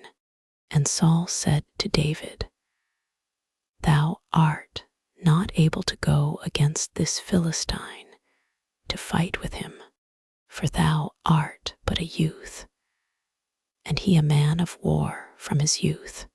And David said unto Saul, Thy servant kept his father's sheep, and there came a lion and a bear, and took a lamb out of the flock, and I went out after him, and smote him, and delivered it out of his mouth. And when he arose against me, I caught him by his beard, and smote him, and slew him. Thy servant slew both the lion and the bear, and this uncircumcised Philistine shall be as one of them, seeing he hath defied the armies of the living God. David said moreover, The Lord that delivered me out of the paw of the lion and out of the paw of the bear, he will deliver me out of the hand of this Philistine. And Saul said unto David, Go, and the Lord be with thee. And Saul armed David with his armor, and he put an helmet of brass upon his head. Also he armed him with a coat of mail, and David girded his sword upon his armor, and he essayed to go, for he had not proved it. And David said unto Saul, I cannot go with these, for I have not proved them. And David put them off him, and he took his staff in his hand, and chose him 5 smooth stones out of the brook, and put them in a shepherd's bag which he had, even in a scrip, and his sling was in his hand. And he drew near to the Philistine, and the Philistine came on, and drew near unto David, and the man that bare the shield went before him. And when the Philistine looked about, and saw David, he disdained him, for he was but a youth, and ruddy, and of a fair countenance. And the Philistine said unto David, Am I a dog, that thou comest to me with staves? And the Philistine cursed David by his gods. And the Philistine said to David, Come to me, and I will give thy flesh unto the fowls of the air, and to the beasts of the field.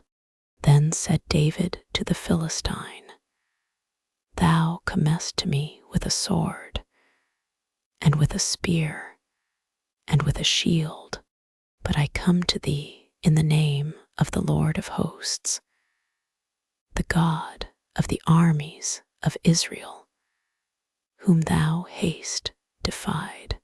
This day will the Lord deliver thee into mine hand, and I will smite thee, and take thine head from thee, and I will give the carcasses of the host of the Philistines this day unto the fowls of the air, and to the wild beasts of the earth, that all the earth may know that there is a God in Israel, and all this assembly shall know that the Lord saveth, not with sword and spear, for the battle is the Lord, and he will give you into our hands. And it came to pass, when the Philistine arose, and came, and drew nigh to meet David, that David hastened, and ran toward the army to meet the Philistine. And David put his hand in his bag, and took thence a stone, and slang it, and smote the Philistine in his forehead, that the stone sunk into his forehead, and he fell upon his face to the earth.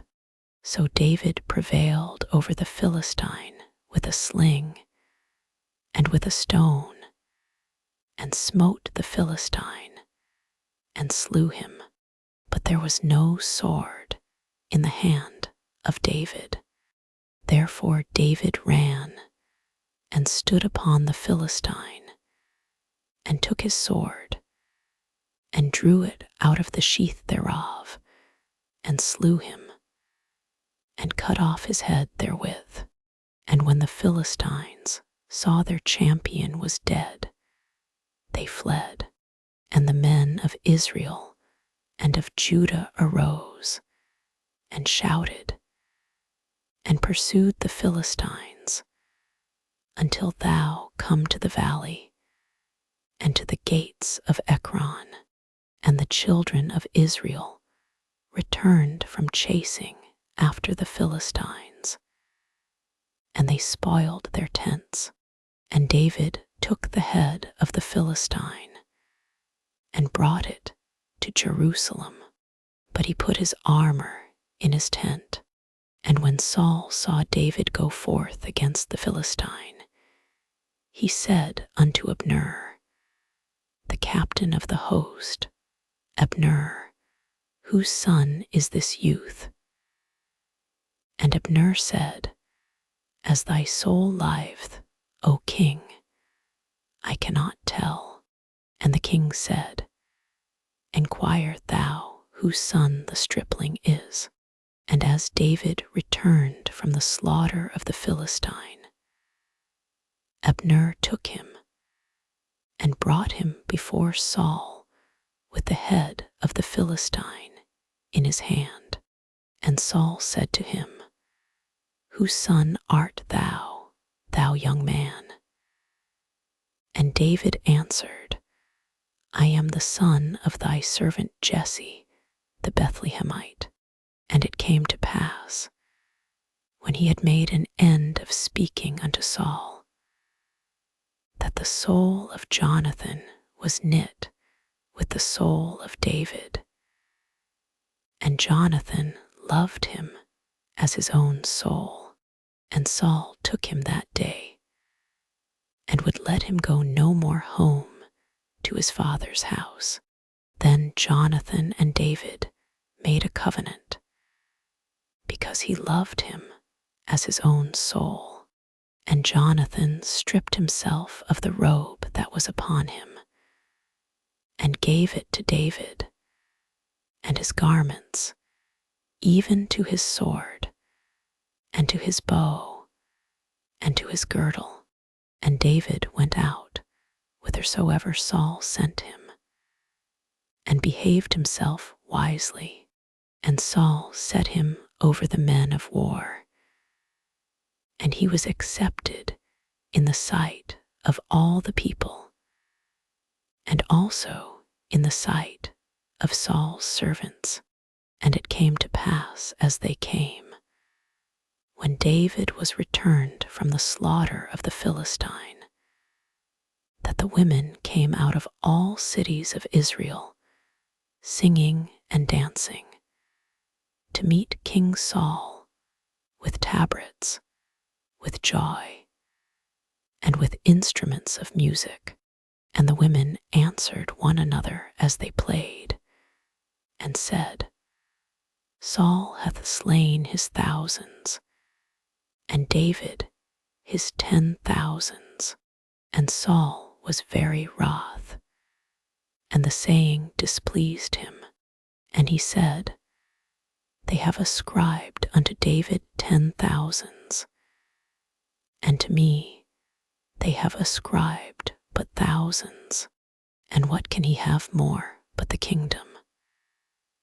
And Saul eyed David from that day and forward. And it came to pass on the morrow, that the evil spirit from God came upon Saul, and he prophesied in the midst of the house. And David played with his hand, as at other times. And there was a javelin in Saul's hand, and Saul cast the javelin, for he said, I will smite David even to the wall with it. And David avoided out of his presence twice. And Saul was afraid of David, because the Lord was with him, and was departed from Saul. Therefore Saul removed him from him, and made him his captain over 1,000. And he went out, and came in before the people. And David behaved himself wisely in all his ways, and the Lord was with him. Wherefore, when Saul saw that he behaved himself very wisely, he was afraid of him. But all Israel and Judah loved David, because he went out and came in before them. And Saul said to David, Behold, my elder daughter Merab, her will I give thee to wife. Only be thou valiant for me, and fight the Lord battles. And David said unto Saul, Who am I? And what is my life, or my father's family in Israel, that I should be son-in-law to the king? But it came to pass at the time when Merab Saul's daughter should have been given to David, that she was given unto Adriel the Meholathite to wife. And Michal Saul's daughter loved David, and they told Saul, and the thing pleased him. And Saul said, I will give him her, that she may be a snare to him, and that the hand of the Philistines may be against him. Wherefore Saul said to David, Thou shalt this day be my son-in-law in the one of the twain. And Saul commanded his servants, saying, Commune with David secretly, and say, Behold, the king hath delight in thee, and all his servants love thee. Now therefore be the king's son-in-law. And Saul's servants spake those words in the ears of David. And David said, Seemeth it to you a light thing to be a king's son-in-law, seeing that I am a poor man, and lightly esteemed? 18:24. And the servants of Saul told him, saying, On this manner spake David. And Saul said, Thus shall ye say to David, The king desireth not any dowry, but 100 foreskins of the Philistines, to be avenged of the king's enemies. But Saul thought to make David fall by the hand of the Philistines. And when his servants told David these words, it pleased David well to be the king's son-in-law, and the days were not expired. Wherefore David arose and went, he and his men, and slew of the Philistines 200 men. And David brought their foreskins, and they gave them in full tale to the king, that he might be the king's son-in-law. And Saul gave him Michal, his daughter, to wife. And Saul saw and knew that the Lord was with David, and that Michal Saul's daughter loved him.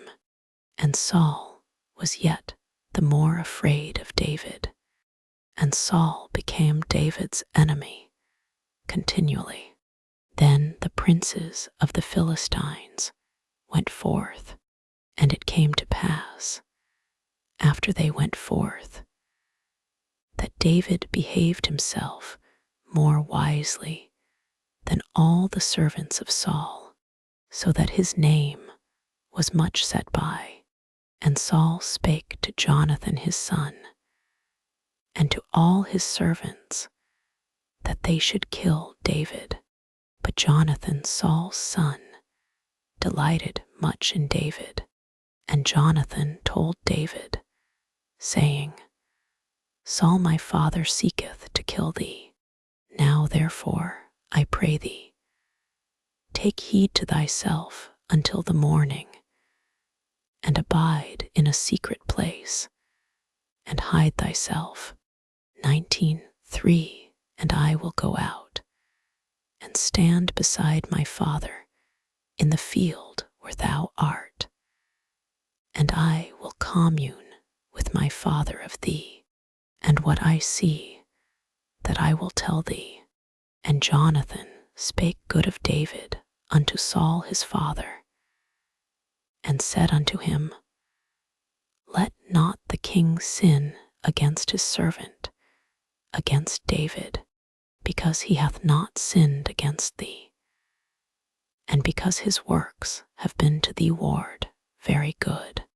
19:5 For he did put his life in his hand, and slew the Philistine, and the Lord wrought a great salvation for all Israel. Thou sawest it, and didst rejoice. Wherefore then wilt thou sin against innocent blood, to slay David without a cause?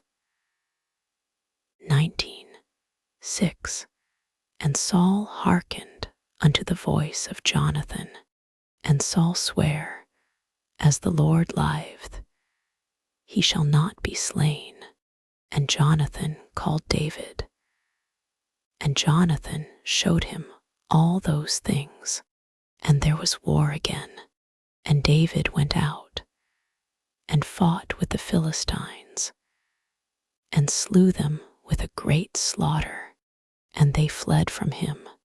And the evil spirit from the Lord was upon Saul, as he sat in his house with his javelin in his hand, and David played with his hand. And Saul sought to smite David even to the wall with the javelin, but he slipped away out of Saul's presence, and he smote the javelin into the wall, and David fled and escaped that night.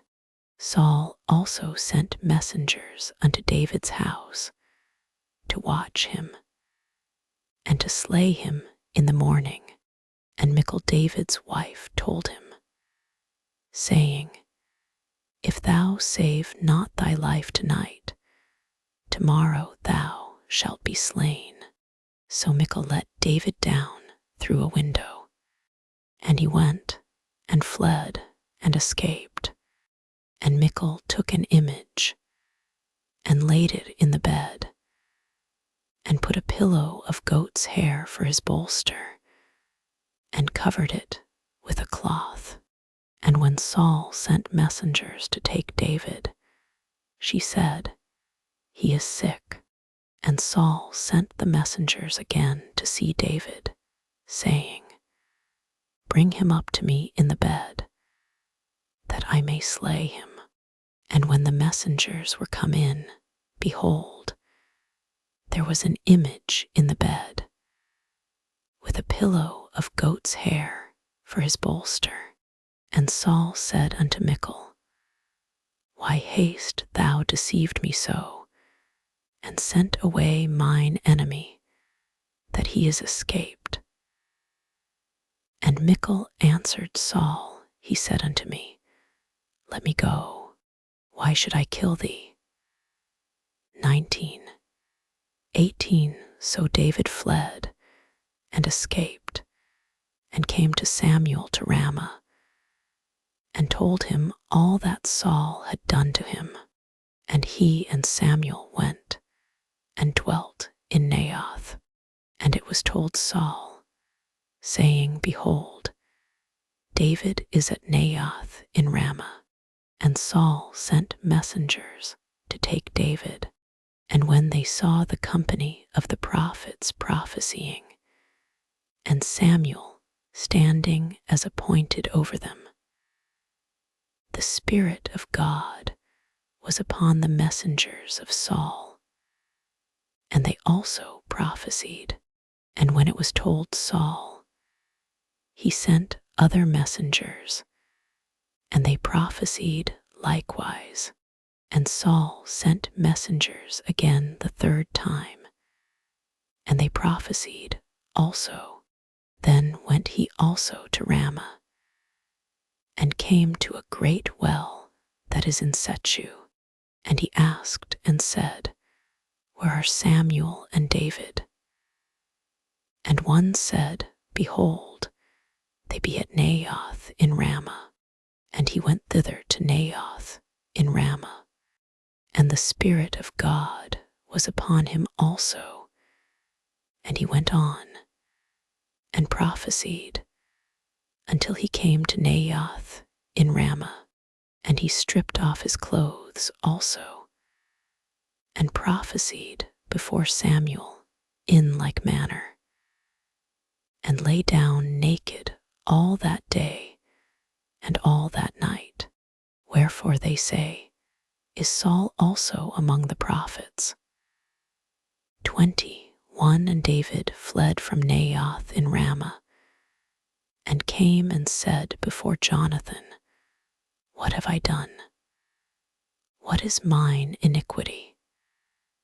And what is my sin before thy father, that he seeketh my life? 22 And he said unto him, God forbid, thou shalt not die.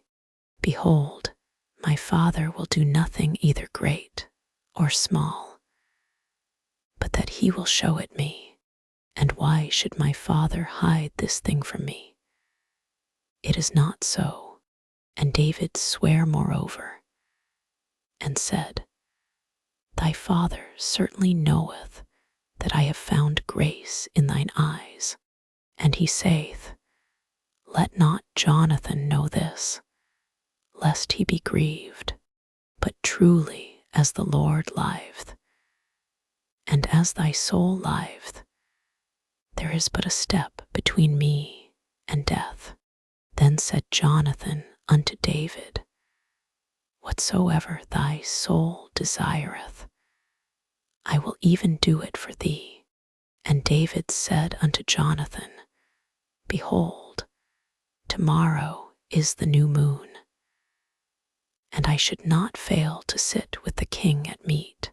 But let me go, that I may hide myself in the field unto the third day at even.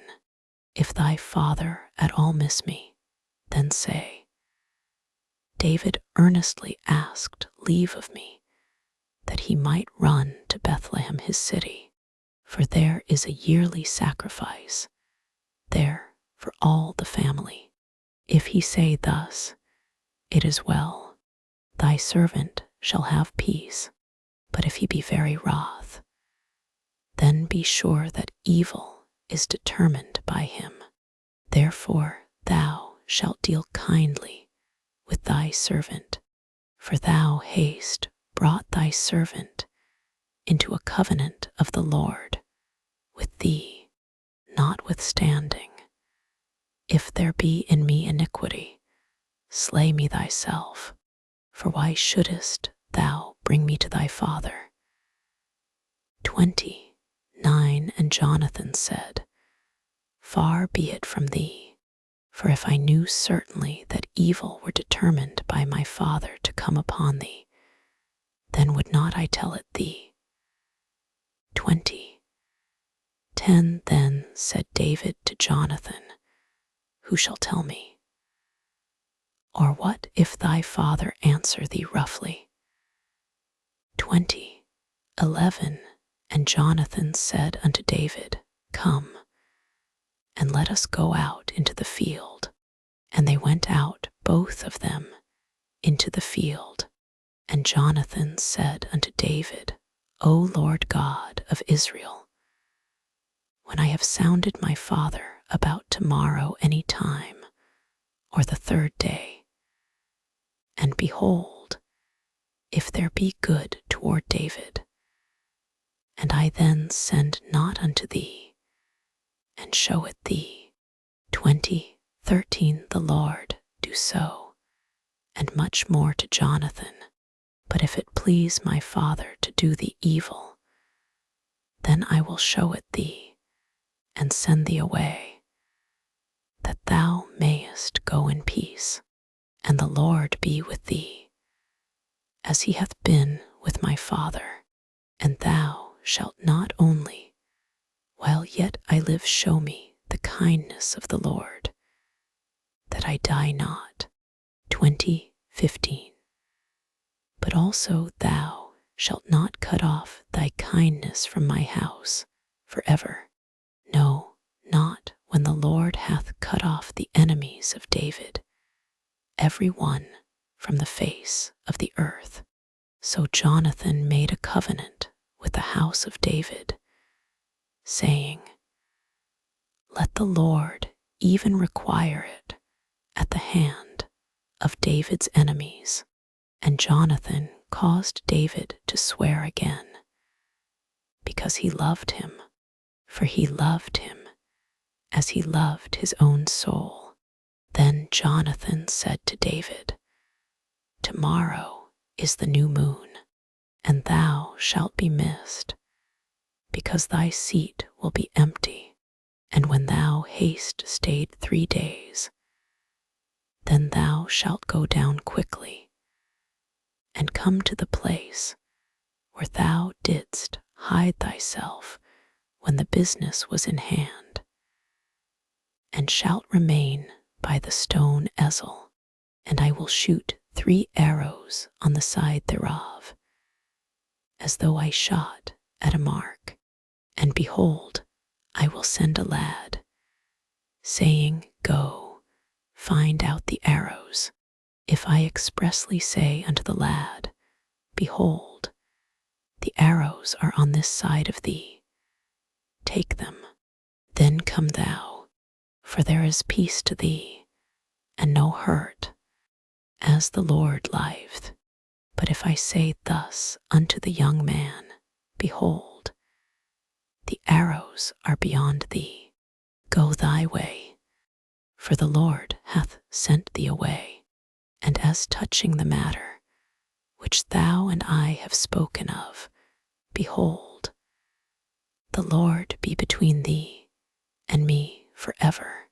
So David hid himself in the field, and when the new moon was come, the king sat him down to eat meat, and the king sat upon his seat, as at other times, even upon a seat by the wall. And Jonathan arose, and Abner sat by Saul's side, and David's place was empty. Nevertheless Saul spake not anything that day, for he thought, Something hath befallen him. He is not clean. Surely he is not clean. And it came to pass on the morrow, which was the 2nd day of the month, that David's place was empty. And Saul said unto Jonathan his son, Wherefore cometh not the son of Jesse to meat, neither yesterday nor today? 20:28.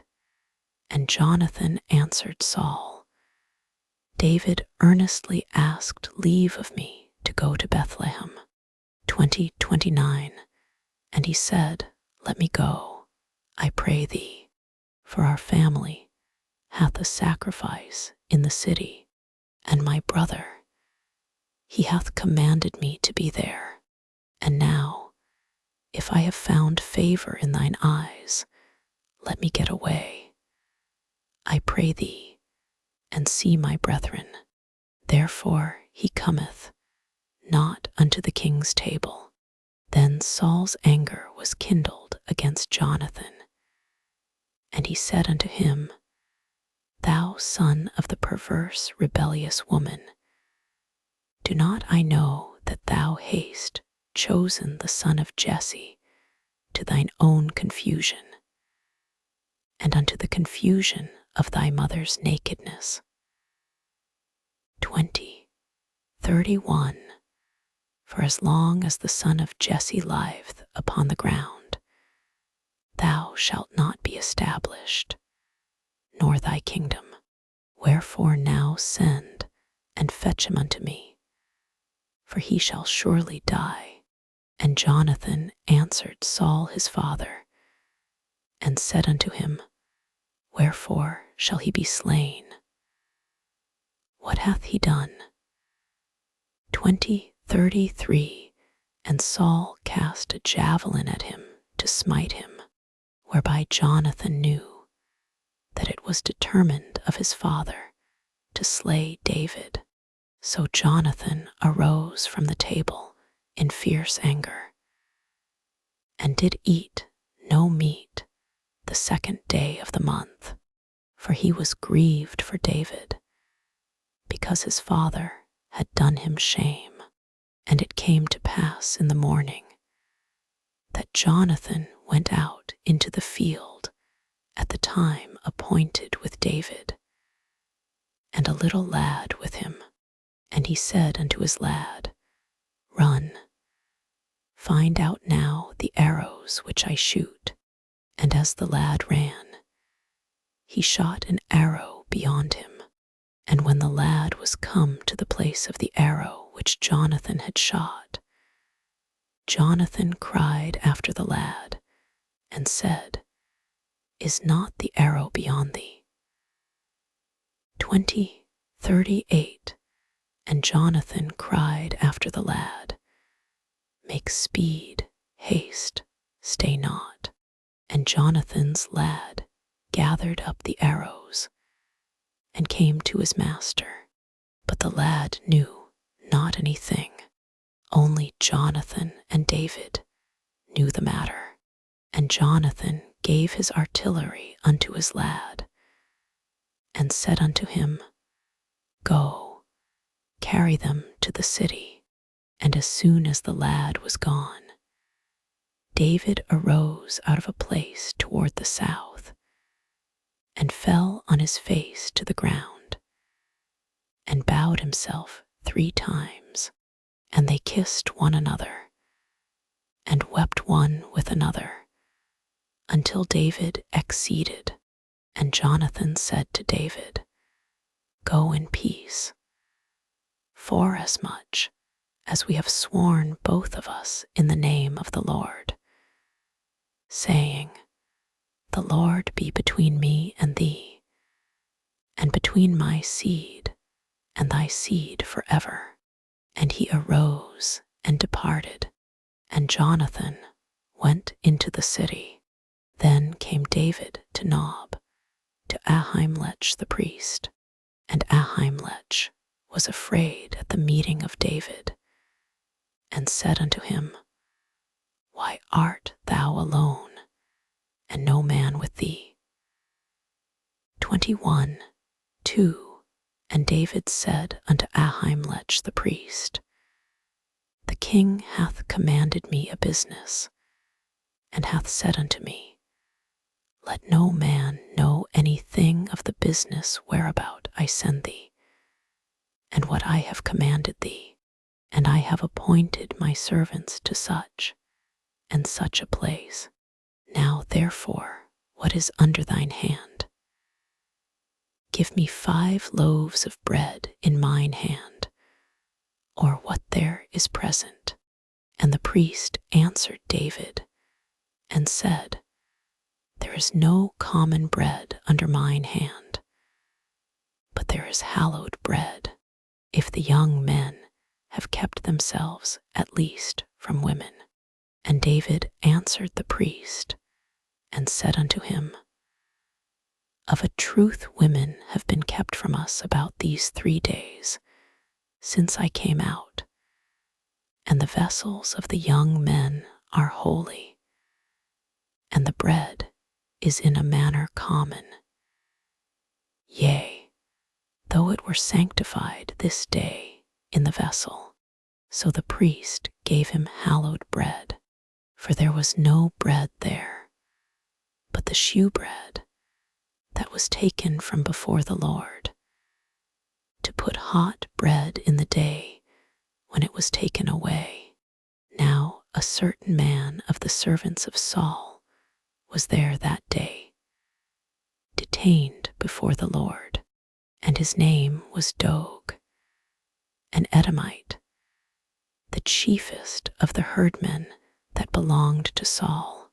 And David said unto Ahimelech, And is there not here under thine hand spear or sword? For I have neither brought my sword nor my weapons with me, because the king's business required haste. And the priest said, The sword of Goliath the Philistine, whom thou slewest in the valley of Elah, behold, it is here wrapped in a cloth behind the ephod. If thou wilt take that, take it, for there is no other save that here. And David said, There is none like that. Give it me. And David arose and fled that day for fear of Saul, and went to Achish the king of Gath. And the servants of Achish said unto him, Is not this David the king of the land? Did they not sing one to another of him in dances, saying, Saul hath slain his thousands, and David his 10,000s? And David laid up these words in his heart, and was sore afraid of Achish the king of Gath. And he changed his behavior before them, and feigned himself mad in their hands, and scrabbled on the doors of the gate, and let his spittle fall down upon his beard. Then said Achish unto his servants, Lo, ye see the man is mad. Wherefore then have ye brought him to me? 21:15 Have I need of mad men, that ye have brought this fellow to play the mad man in my presence?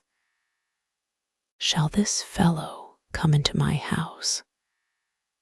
22:1 David therefore departed thence, and escaped to the cave Adullam.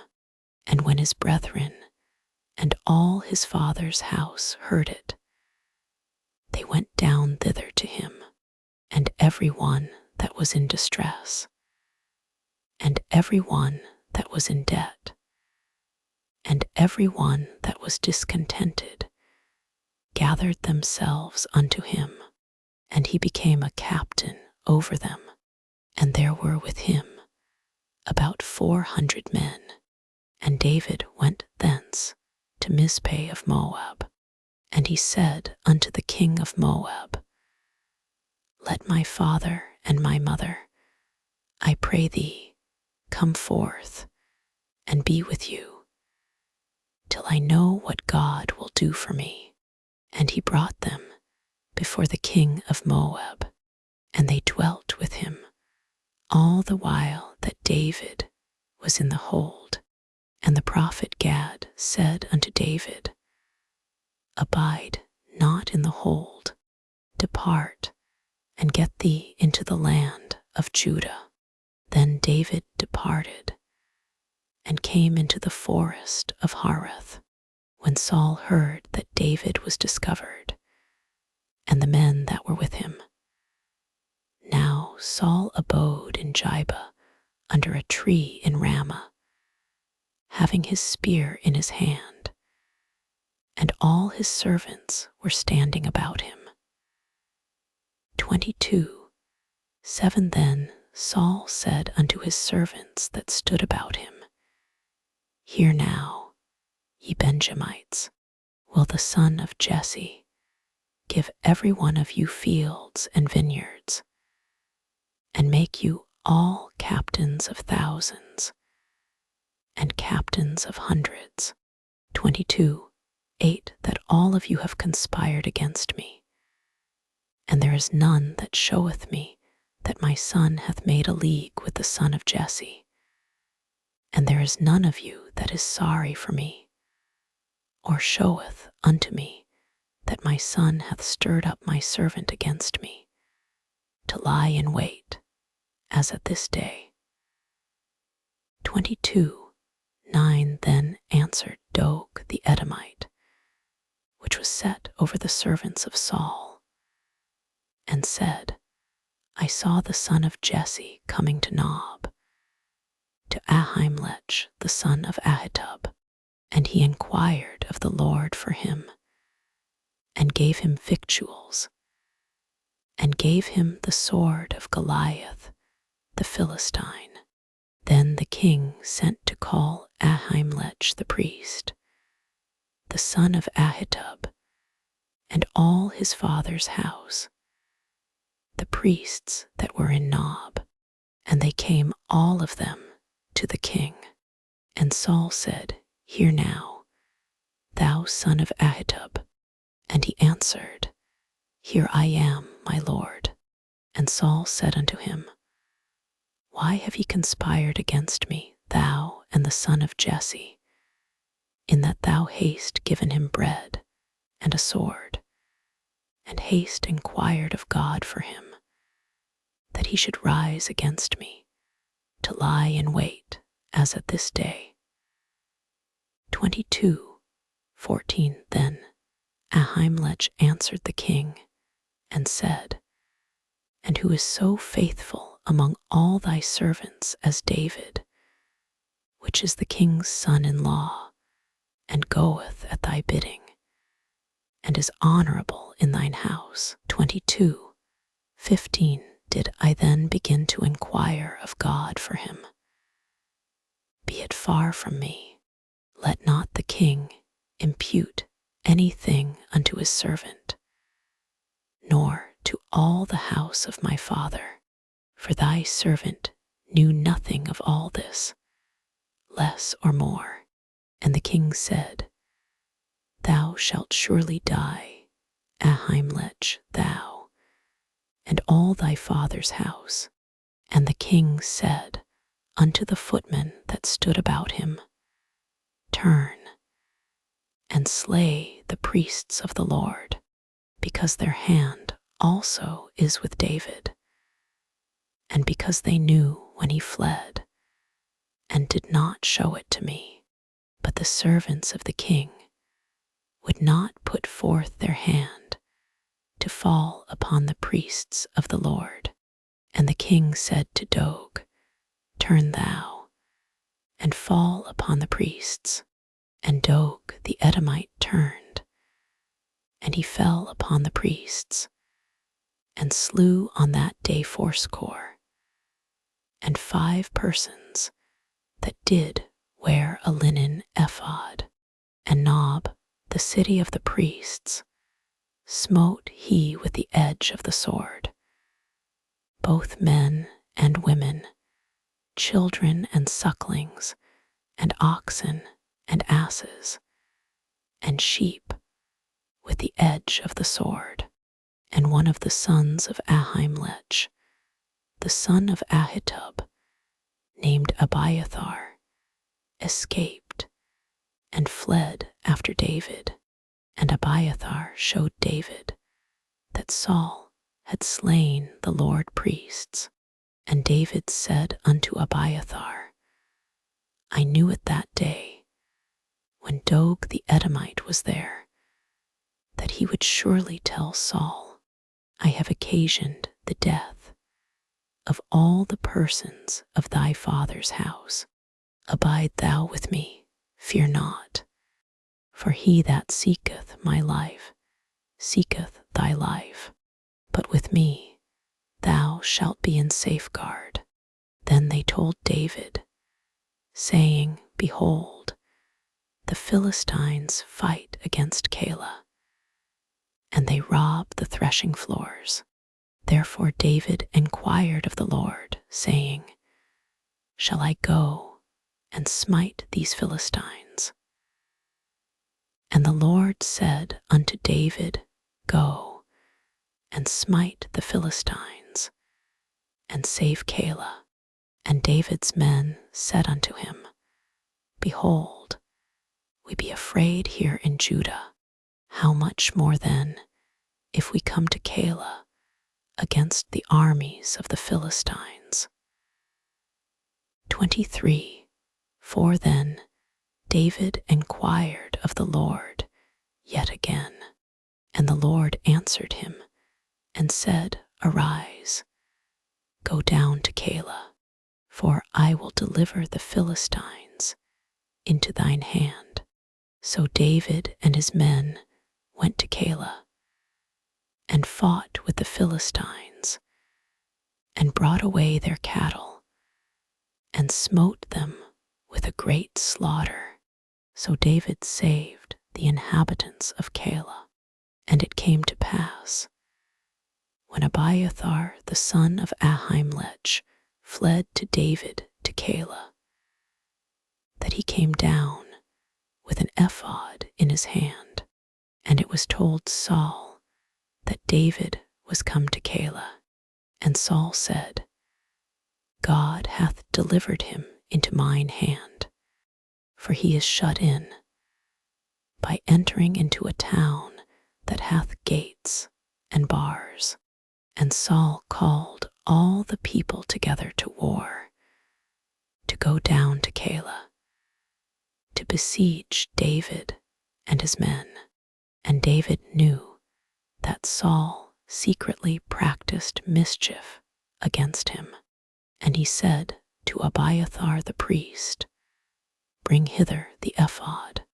Then said David, O Lord God of Israel, thy servant hath certainly heard that Saul seeketh to come to Keilah, to destroy the city for my sake. Will the men of Keilah deliver me up into his hand? Will Saul come down, as thy servant hath heard? O Lord God of Israel, I beseech thee, tell thy servant. And the Lord said, He will come down. Then said David, Will the men of Keilah deliver me and my men into the hand of Saul? And the Lord said, They will deliver thee up. Then David and his men, which were about 600, arose and departed out of Keilah, and went whithersoever they could go. And it was told Saul that David was escaped from Keilah, and he forbare to go forth. And David abode in the wilderness, in strongholds, and remained in a mountain in the wilderness of Ziph. And Saul sought him every day, but God delivered him not into his hand. And David saw that Saul was come out to seek his life, and David was in the wilderness of Ziph, in a wood. And Jonathan, Saul's son, arose, and went to David into the wood, and strengthened his hand in God. And he said unto him, Fear not, for the hand of Saul, my father, shall not find thee, and thou shalt be king over Israel, and I shall be next unto thee. And that also Saul, my father, knoweth. And they two made a covenant before the Lord. And David abode in the wood, and Jonathan went to his house. Then came up the Ziphites to Saul to Gibah, saying, Doth not David hide himself with us in strongholds in the wood, in the hill of Keilah, which is on the south of Jeshimon? 23. Now therefore, O king, come down according to all the desire of thy soul to come down, and our part shall be to deliver him into the king's hand. And Saul said, Blessed be ye of the Lord, for ye have compassion on me. Go, I pray you, prepare yet, and know and see his place where his haunt is, and who hath seen him there, for it is told me that he dealeth very subtilly. See therefore, and take knowledge of all the lurking places where he hideth himself, and come ye again to me with the certainty. and I will go with you. And it shall come to pass, if he be in the land, that I will search him out throughout all the thousands of Judah. And they arose and went to Ziph before Saul. But David and his men were in the wilderness of Maon, in the plain on the south of Jeshimon. Saul also and his men went to seek him, and they told David. Wherefore he came down into a rock and abode in the wilderness of Maon. And when Saul heard that, he pursued after David in the wilderness of Maon. And Saul went on this side of the mountain, and David and his men on that side of the mountain. And David made haste to get away for fear of Saul. For Saul and his men compassed David and his men round about to take them. But there came a messenger unto Saul, saying, Haste thee, and come, for the Philistines have invaded the land. Wherefore Saul returned from pursuing after David, and went against the Philistines. Therefore they called that place Selahem-Alekoth. And David went up from thence, and dwelt in strongholds at En-gedi. And it came to pass, when Saul was returned from following the Philistines, that it was told him, saying, Behold, David is in the wilderness of En-gedi. Then Saul took 3,000 chosen men out of all Israel, and went to seek David and his men upon the rocks of the wild goats. And he came to the sheepcotes by the way, where was a cave, and Saul went in to cover his feet, and David and his men remained in the sides of the cave. And the men of David said unto him, Behold the day of which the Lord said unto thee, Behold, I will deliver thine enemy into thine hand, that thou mayest do to him as it shall seem good unto thee. Then David arose and cut off the skirt of Saul's robe privily. And it came to pass afterward that David's heart smote him, because he had cut off Saul's skirt. And he said unto his men, The Lord forbid that I should do this thing unto my master, the Lord anointed, to stretch forth mine hand against him, seeing he is the anointed of the Lord. So David stayed his servants with these words, and suffered them not to rise against Saul. But Saul rose up out of the cave, and went on his way. David also arose afterward, and went out of the cave, and cried after Saul, saying, My lord the king. And when Saul looked behind him, David stooped with his face to the earth, and bowed himself. And David said to Saul, Wherefore hearest thou men's words, saying, Behold, David seeketh thy hurt? 24:10. Behold, this day thine eyes have seen how that the Lord had delivered thee today into mine hand in the cave. And some bade me kill thee, but mine eye spared thee. And I said, I will not put forth mine hand against my Lord, for he is the Lord anointed. Moreover, my father, see the skirt of thy robe in my hand, for in that I cut off the skirt of thy robe, and killed thee not. Know thou, and and see that there is neither evil nor transgression in mine hand. And I have not sinned against thee, yet thou huntest my soul to take it. The Lord judge between me and thee, and the Lord avenge me of thee, but mine hand shall not be upon thee. As saith the proverb of the ancients, wickedness proceedeth from the wicked, but mine hand shall not be upon thee. After whom is the King of Israel come out? After whom dost thou pursue? After a dead dog, after a flea. The Lord therefore be judge, and judge between me and thee, and see, and plead my cause, and deliver me out of thine hand.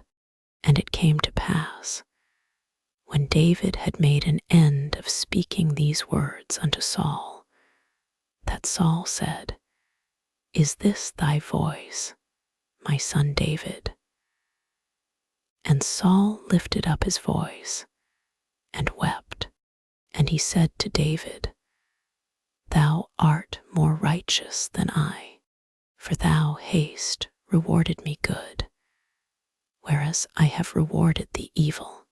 And thou hast showed this day how that thou hast dealt well with me, forasmuch as when the Lord had delivered me into thine hand, thou killedst me not.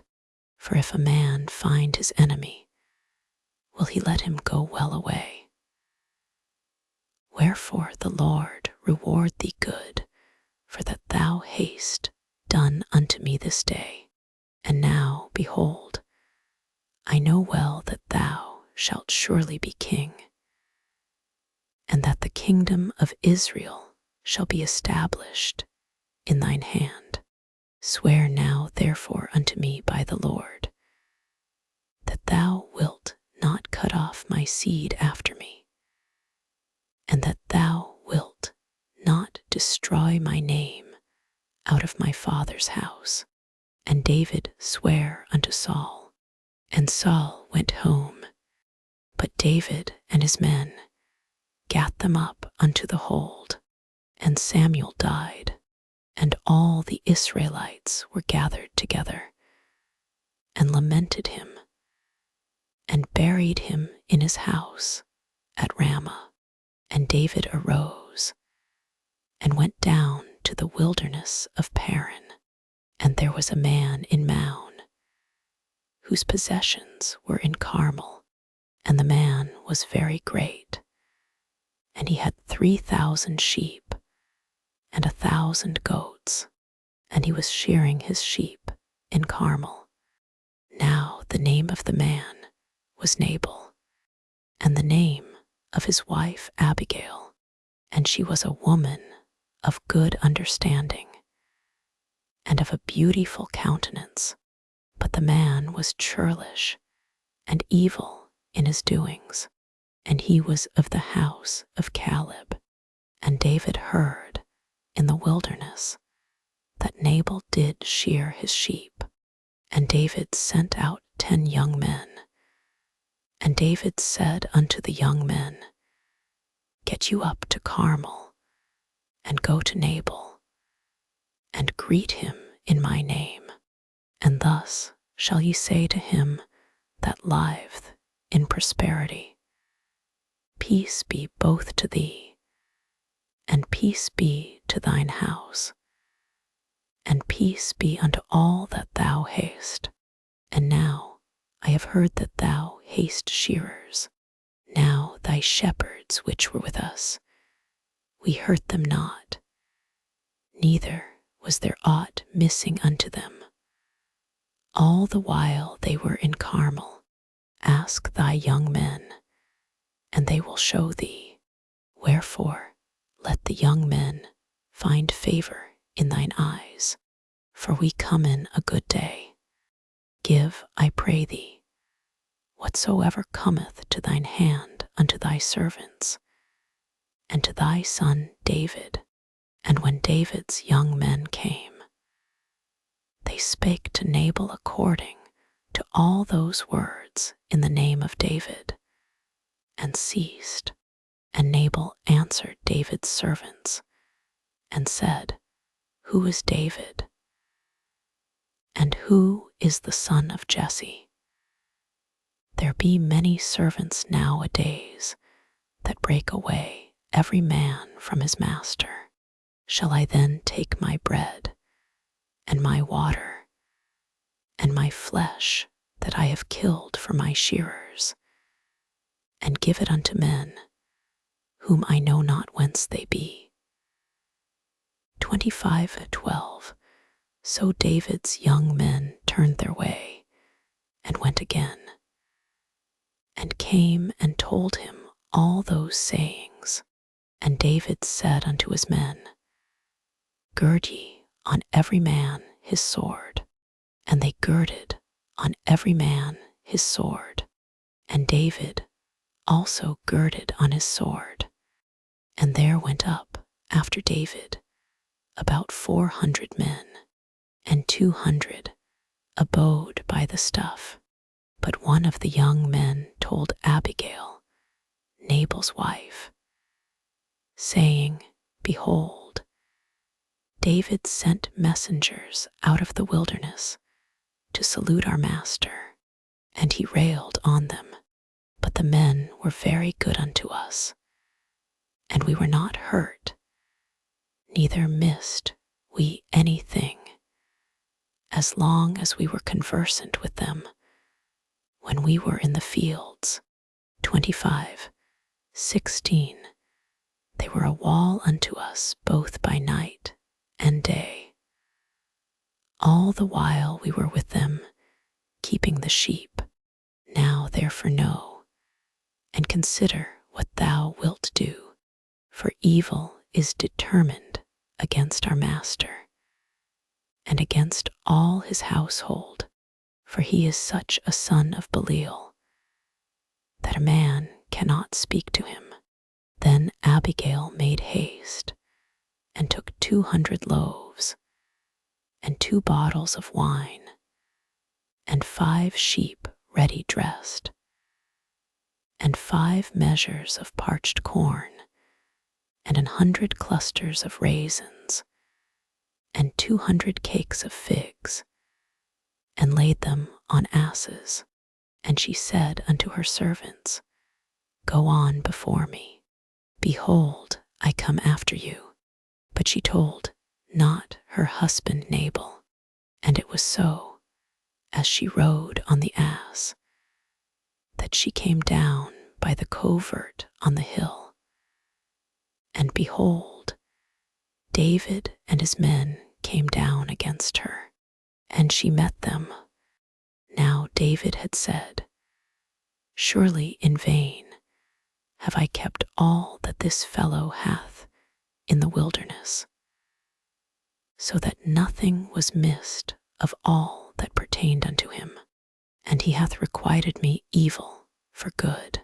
So and more also do God unto the enemies of David, if I leave of all that pertain to him by the morning light any that pisseth against the wall.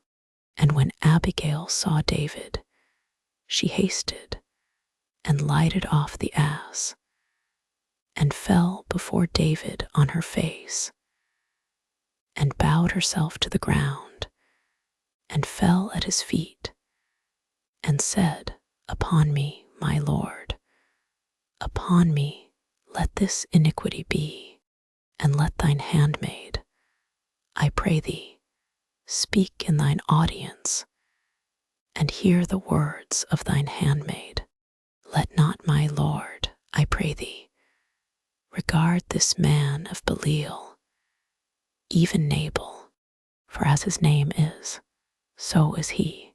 Nabal is his name, and folly is with him. But I thine handmaid saw not the young men of my lord, whom thou didst send. Now therefore, my lord, as the Lord liveth, and as thy soul liveth, seeing the Lord hath withholden thee from coming to shed blood, and from avenging thyself with thine own hand. Now let thine enemies, and they that seek evil to my Lord, be as Nabal. And now this blessing which thine handmaid hath brought unto my Lord, let it even be given unto the young men that follow my Lord. I pray thee, forgive the trespass of thine handmaid, for the Lord will certainly make my Lord a sure house, because my Lord fighteth the battles of the Lord.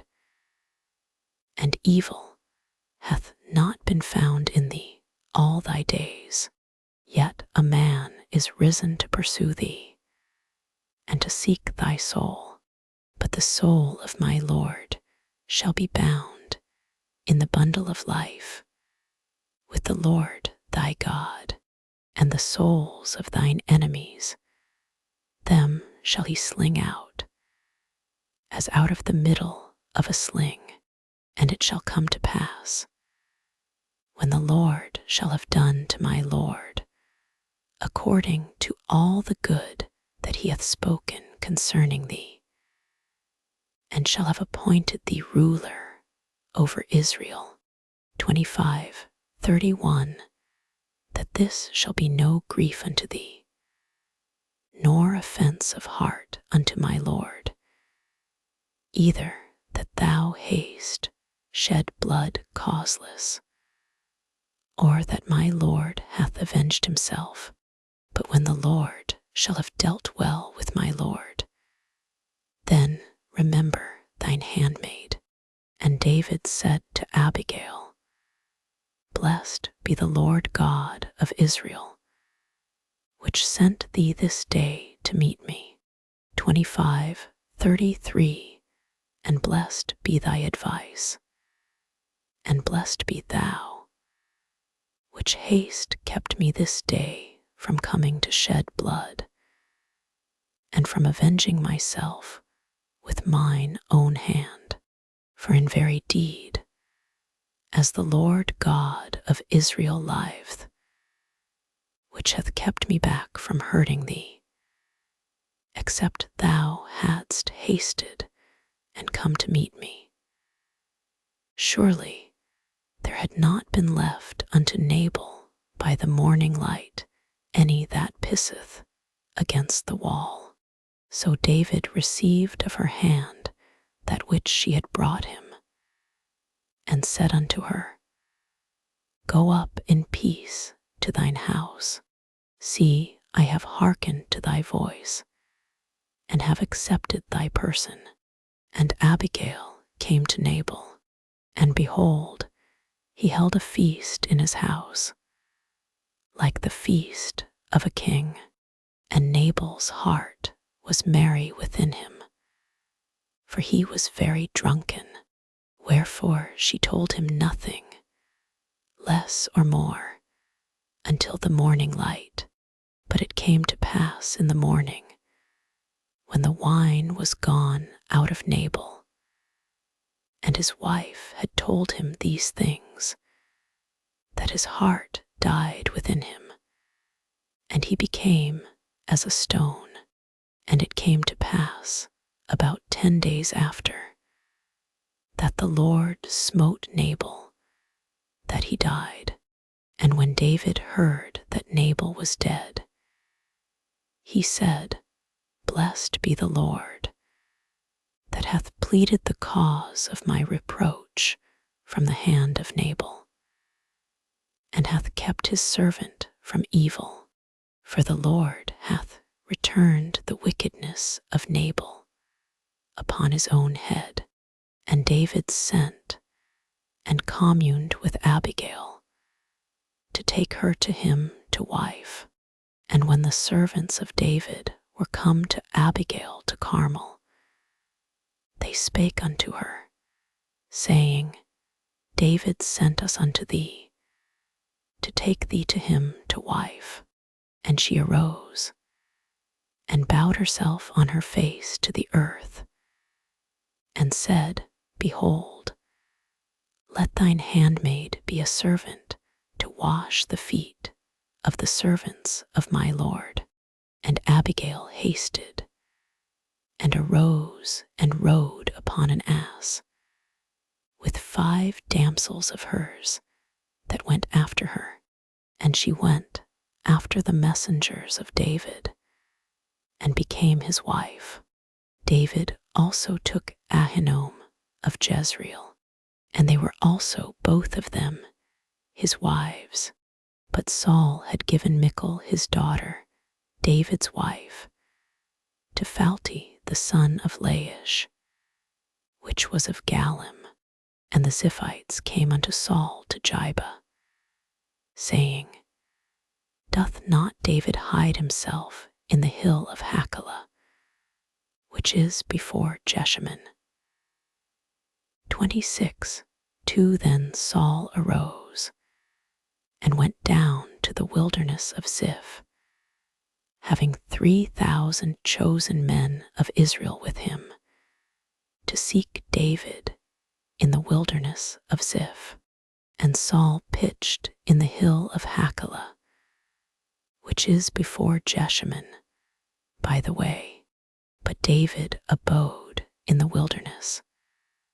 And he saw that Saul came after him into the wilderness. David therefore sent out spies, and understood that Saul was come in very deed. And David arose, and came to the place where Saul had pitched. And David beheld the place where Saul lay, and Abner the son of Ner, the captain of his host. And Saul lay in the trench, and the people pitched round about him.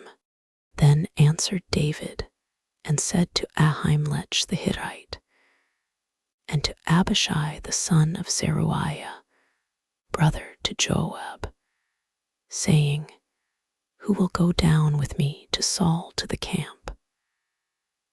And Abishai said, I will go down with thee. So David and Abishai came to the people by night. And behold, Saul lay sleeping within the trench, and his spear stuck in the ground at his bolster. But Abner and the people lay round about him. Then said Abishai to David, God hath delivered thine enemy into thine hand this day. Now therefore let me smite him, I pray thee, with the spear even to the earth at once, and I will not smite him the second time. And David said to Abishai, Destroy him not, for who can stretch forth his hand against the Lord anointed, and be guiltless? 26:10 David said furthermore, As the Lord liveth, the Lord shall smite him, or his day shall come to die, or he shall descend into battle and perish. The Lord forbid that I should stretch forth mine hand against the Lord anointed. But I pray thee, take thou now the spear that is at his bolster, and the cruse of water, and let us go. So David took the spear and the cruse of water from Saul's bolster, and they gat them away, and no man saw it, nor knew it, neither awaked, for they were all asleep, because a deep sleep from the Lord was fallen upon them. Then David went over to the other side, and stood on the top of an hill afar off, a great space being between them. 26:14 And David cried to the people, and to Abner the son of Ner, saying, Answerest thou not, Abner? Then Abner answered and said, Who art thou that criest to the king? 26:15. And David said to Abner, Art not thou a valiant man? And who is like to thee in Israel? Wherefore then hast thou not kept thy lord the king? For there came one of the people in to destroy the king thy lord. This thing is not good that thou hast done. As the Lord liveth, ye are worthy to die, because ye have not kept your master, the Lord anointed. And Saul knew David's voice, and said, Is this thy voice, my son David? And David said, It is my voice, my lord, O king. And he said, Wherefore doth my lord thus pursue after his servant? For what have I done? Or what evil is in mine hand? 26:19. Now therefore, I pray thee, let my lord the king hear the words of his servant. If the Lord have stirred thee up against me, let him accept an offering. But if they be the children of men, cursed be they before the Lord, for they have driven me out this day from abiding in the inheritance of the Lord, saying, Go, serve other gods. Now therefore, let not my blood fall to the earth before the face of the Lord, for the king of Israel is come out to seek a flea, as when one doth hunt a partridge in the mountains. Then said Saul, I have sinned. Return, my son David, for I will no more do thee harm, because my soul was precious in thine eyes this day. Behold, I have played the fool, and have erred exceedingly. And David answered and said, Behold the king's spear. And let one of the young men come over and fetch it. The Lord render to every man his righteousness and his faithfulness, for the Lord delivered thee into my hand today. But I would not stretch forth mine hand against the Lord anointed. And behold, as thy life was much set by this day in mine eyes, so let my life be much set by in the eyes of the Lord, and let him deliver me out of all tribulation. Then Saul said to David, Blessed be thou, my son David. Thou shalt both do great things, and also shalt still prevail. So David went on his way, and Saul returned to his place. And David said in his heart, I shall now perish one day by the hand of Saul. There is nothing better for me than that I should speedily escape into the land of the Philistines, and Saul shall despair of me, to seek me any more in any coast of Israel. So shall I escape out of his hand. And David arose, and he passed over with the 600 men that were with him unto Achish, the son of Maoch, king of Gath. And David dwelt with Achish at Gath, he and his men, every man with his household, even David with his 2 wives, Ahinoam the Jezreelitess, and Abigail the Carmelitess, Nabal's wife. And it was told Saul that David was fled to Gath, and he sought no more again for him. And David said unto Achish, If I have now found grace in thine eyes, let them give me a place in some town in the country, that I may dwell there. For why should thy servant dwell in the royal city with thee? 27. 6 Then Achish gave him Ziklag that day, wherefore Ziklag pertaineth unto the kings of Judah unto this day. And the time that David dwelt in the country of the Philistines was a full year and 4 months. And David and his men went up and invaded the Geshurites and the Jezrites and the Amalekites, for those nations were of old the inhabitants of the land. As thou goest to Shur, even unto the land of Egypt.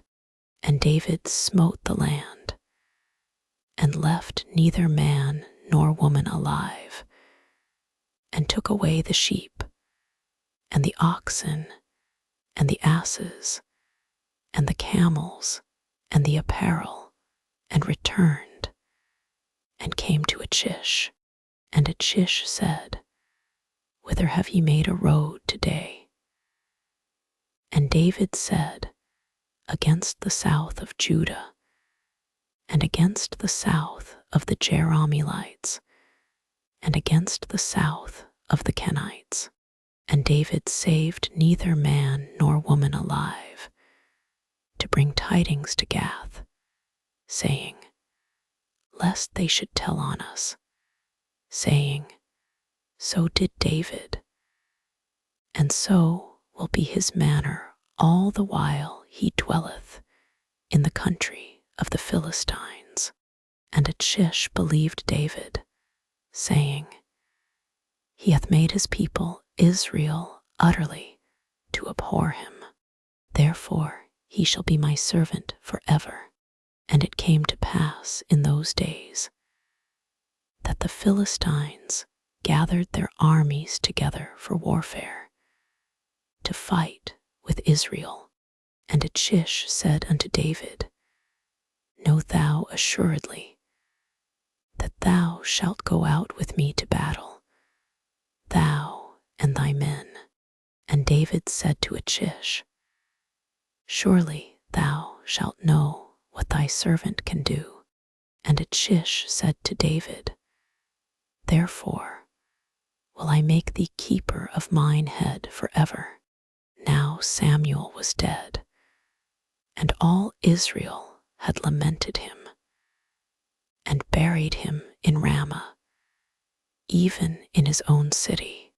And Saul had put away those that had familiar spirits, and the wizards out of the land. And the Philistines gathered themselves together, and came and pitched in Shunem. And Saul gathered all Israel together, and they pitched in Gilboa. And when Saul saw the host of the Philistines, he was afraid, and his heart greatly trembled. And when Saul inquired of the Lord answered him not, neither by dreams, nor by Urim, nor by prophets. Then said Saul unto his servants, Seek me a woman that hath a familiar spirit, that I may go to her, and inquire of her. And his servants said to him, Behold, there is a woman that hath a familiar spirit at Endor. And Saul disguised himself, and put on other raiment, and he went, and 2 men with him. And they came to the woman by night. And he said, I pray thee, divine unto me by the familiar spirit, and bring me him up, whom I shall name unto thee. And the woman said unto him, Behold, thou knowest what Saul hath done, how he hath cut off those that have familiar spirits, and the wizards out of the land. Wherefore then layest thou a snare for my life, to cause me to die? 28:10. And Saul sware to her by the Lord, saying, As the Lord liveth, there shall no punishment happen to thee for this thing. Then said the woman, Whom shall I bring up unto thee? And he said, Bring me up Samuel. And when the woman saw Samuel, she cried with a loud voice. And the woman spake to Saul, saying, Why hast thou deceived me? For thou art Saul. And the king said unto her, Be not afraid, for what sawest thou? And the woman said unto Saul, I saw gods ascending out of the earth. And he said unto her, What form is he of?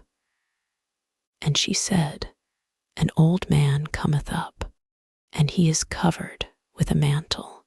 And Saul perceived that it was Samuel. And he stooped with his face to the ground, and bowed himself. And Samuel said to Saul, Why hast thou disquieted me to bring me up?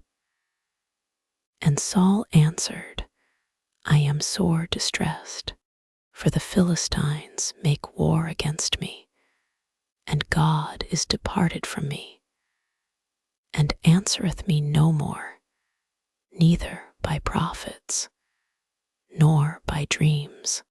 Therefore I have called thee, that thou mayest make known unto me what I shall do. Then said Samuel, Wherefore then dost thou ask of me, seeing the Lord is departed from thee, and is become thine enemy? 28:17. And the Lord hath done to him as he spake by me, for the Lord hath rent the kingdom out of thine hand, and given it to thy neighbor, even to David. 28:18. Because thou obeyedst not the voice of the Lord, nor executedst his fierce wrath upon Amalek. Therefore hath the Lord done this thing unto thee this day. Moreover, the Lord will also deliver Israel with thee into the hand of the Philistines. And tomorrow shalt thou and thy sons be with me. The Lord also shall deliver the host of Israel into the hand of the Philistines. Then Saul fell straightway all along on the earth, and was sore afraid because of the words of Samuel, and there was no strength in him, for he had eaten no bread all the day, nor all the night. And the woman came unto Saul, and saw that he was sore troubled, and said unto him, Behold, thine handmaid hath obeyed thy voice, and I have put my life in my hand, and have hearkened unto thy words, which thou spakest unto me. Now therefore, I pray thee, hearken thou also unto the voice of thine handmaid, and let me set a morsel of bread before thee, and eat, that thou mayest have strength when thou goest on thy way. But he refused, and said, I will not eat. But his servants, together with the woman, compelled him, and he hearkened unto their voice. So he arose from the earth, and sat upon the bed. And the woman had a fat calf in the house, and she hasted, and killed it, and took flour, and kneaded it, and did bake unleavened bread thereof. 28:25. And she brought it before Saul, and before his servants, and they did eat. Then they rose up, and went away that night.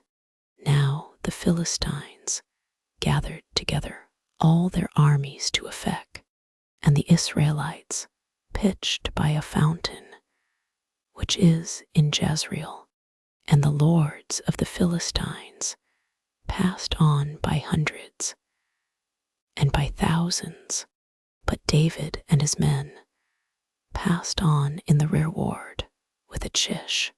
Then said the princes of the Philistines, "What do these Hebrews here?" And Achish said unto the princes of the Philistines, "Is not this David, the servant of Saul the king of Israel, which hath been with me these days, or these years? And I have found no fault in him since he fell unto me unto this day." 29. And the princes of the Philistines were wroth with him. And the princes of the Philistines said unto him, "Make this fellow return, that he may go again to his place, which thou hast appointed him, and let him not go down with us to battle, lest in the battle he be an adversary to us, for wherewith should he reconcile himself unto his master? Should it not be with the heads of these men?" 29. Is not this David, of whom they sang one to another in dances, saying, "Saul slew his thousands, and David his 10,000s. 29. Then Achish called David, and said unto him, "Surely, as the Lord liveth, thou hast been upright, and thy going out, and thy coming in with me in the host is good in my sight. For I have not found evil in thee since the day of thy coming unto me unto this day. Nevertheless, the Lord's favor thee not. Wherefore now return, and go in peace, that thou displease not the lords of the Philistines." And David said unto Achish, "But what have I done? And what hast thou found in thy servant so long as I have been with thee unto this day, that I may not go fight against the enemies of my lord the king?" And Achish answered and said to David, "I know that thou art good in my sight, as an angel of God. Notwithstanding, the princes of the Philistines have said, He shall not go up with us to the battle. Wherefore now rise up early in the morning with thy master's servants that are come with thee, and as soon as he be up early in the morning, and have light, depart."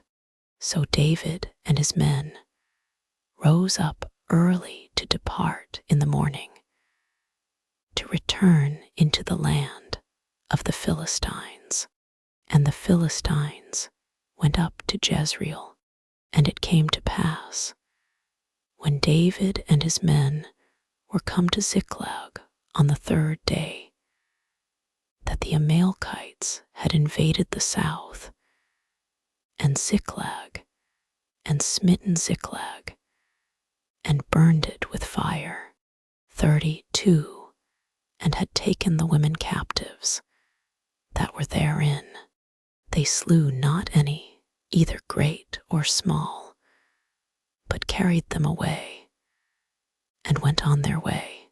So David and his men came to the city, and behold, it was burned with fire, and their wives, and their sons, and their daughters were taken captives. Then David and the people that were with him lifted up their voice and wept, until they had no more power to weep. And David's 2 wives were taken captives, Ahinoam the Jezreelitess, and Abigail, the wife of Nabal the Carmelite. And David was greatly distressed, for the people spake of stoning him, because the soul of all the people was grieved, every man for his sons and for his daughters. But David encouraged himself in the Lord his God. And David said to Abiathar the priest, Ahimelech's son, I pray thee, bring me hither the ephod. And Abiathar brought thither the ephod to David. And David enquired at the Lord, saying, Shall I pursue after this troop? Shall I overtake them? And he answered him, Pursue, for thou shalt surely overtake them, and without fail recover all. So David went, he and the 600 men that were with him, and came to the brook Besor, where those that were left behind stayed. But David pursued, he and 400 men, for 200 abode behind, which were so faint that they could not go over the brook Besor. And they found an Egyptian in the field, and brought him to David, and gave him bread. And he did eat, and they made him drink water. 30:12. And they gave him a piece of a cake of figs, and 2 clusters of raisins. And when he had eaten, his spirit came again to him, for he had eaten no bread, nor drunk any water, 3 days and 3 nights. And David said unto him, To whom belongest thou? And whence art thou? And he said, I am a young man of Egypt, servant to an Amalekite, and my master left me, because 3 days agone I fell sick. We made an invasion upon the south of the Cherethites, and upon the coast which belongeth to Judah, and upon the south of Caleb, and we burned Ziklag with fire. And David said to him, Canst thou bring me down to this company? And he said, Swear unto me by God, that thou wilt neither kill me, nor deliver me into the hands of my master, and I will bring thee down to this company.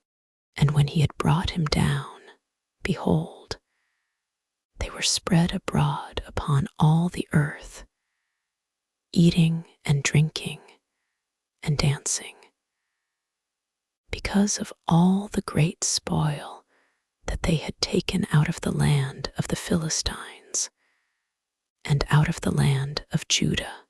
And David smote them from the twilight, even unto the evening of the next day, and there escaped not a man of them, save 400 young men, which rode upon camels and fled. And David recovered all that the Amalekites had carried away. And David rescued his 2 wives, and there was nothing lacking to them, neither small nor great, neither sons nor daughters, neither spoil, nor anything that they had taken to them. David recovered all, and David took all the flocks and the herds which they drave before those other cattle, and said, This is David's spoil.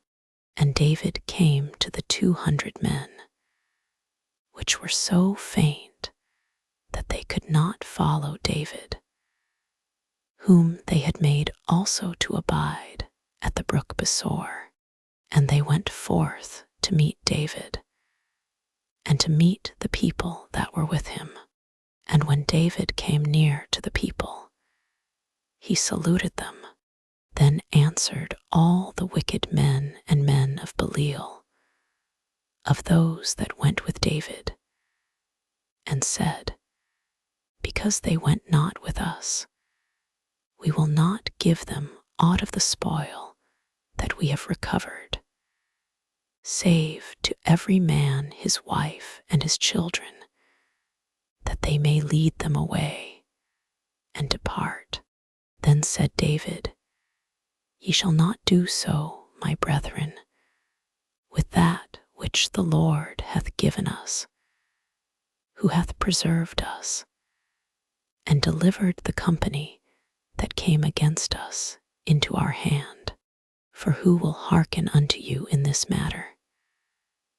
But as his part is that goeth down to the battle, so shall his part be that tarrieth by the stuff.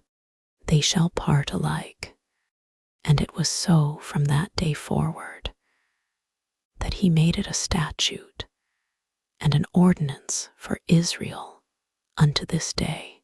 And when David came to Ziklag, he sent of the spoil unto the elders of Judah, even to his friends, saying, Behold, a present for you of the spoil of the enemies of the Lord.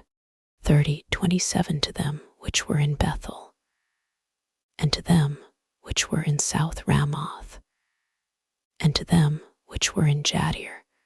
28 and to them which were in Aroer, and to them which were in Siphmoth, and to them which were in Eshtemoa. 29 and to them which were in Rachel, and to them which were in the cities of the Jerahmeelites, and to them which were in the cities of the Kenites, and to them which were in Hormah, and to them which were in Korashan, and to them which were in Athach. 31 and to them which were in Hebron, and to all the places where David himself and his men were wont to haunt. Now the Philistines fought against Israel, and the men of Israel fled from before the Philistines, and fell down slain in Mount Gilboa. And the Philistines followed hard upon Saul and upon his sons, and the Philistines slew Jonathan and Abinadab and Melchishua, Saul's sons. And the battle went sore against Saul, and the archers hit him, and he was sore wounded of the archers. Then said Saul unto his armor-bearer, Draw thy sword, and thrust me through therewith, lest these uncircumcised come and thrust me through, and abuse me. But his armor-bearer would not, for he was sore afraid. Therefore Saul took a sword, and fell upon it. And when his armor-bearer saw that Saul was dead, he fell likewise upon his sword, and died with him. So Saul died, and his 3 sons, and his armor-bearer, and all his men, that same day together. And when the men of Israel that were on the other side of the valley, and they that were on the other side Jordan, saw that the men of Israel fled, and that Saul and his sons were dead, they forsook the cities and fled. And the Philistines came and dwelt in them. And it came to pass on the morrow, when the Philistines came to strip the slain, that they found Saul and his 3 sons fallen in Mount Gilboa. And they cut off his head, and stripped off his armor, and sent into the land of the Philistines round about, to publish it in the house of their idols, and among the people. And they put his armor in the house of Ashtaroth, and they fastened his body to the wall of Bethshan. And when the inhabitants of Jabes Gilead heard of that which the Philistines had done to Saul.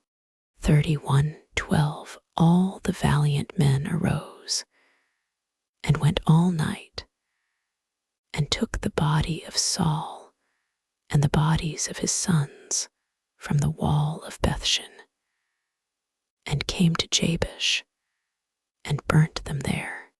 And they took their bones and buried them under a tree at Jabesh, and fasted 7 days.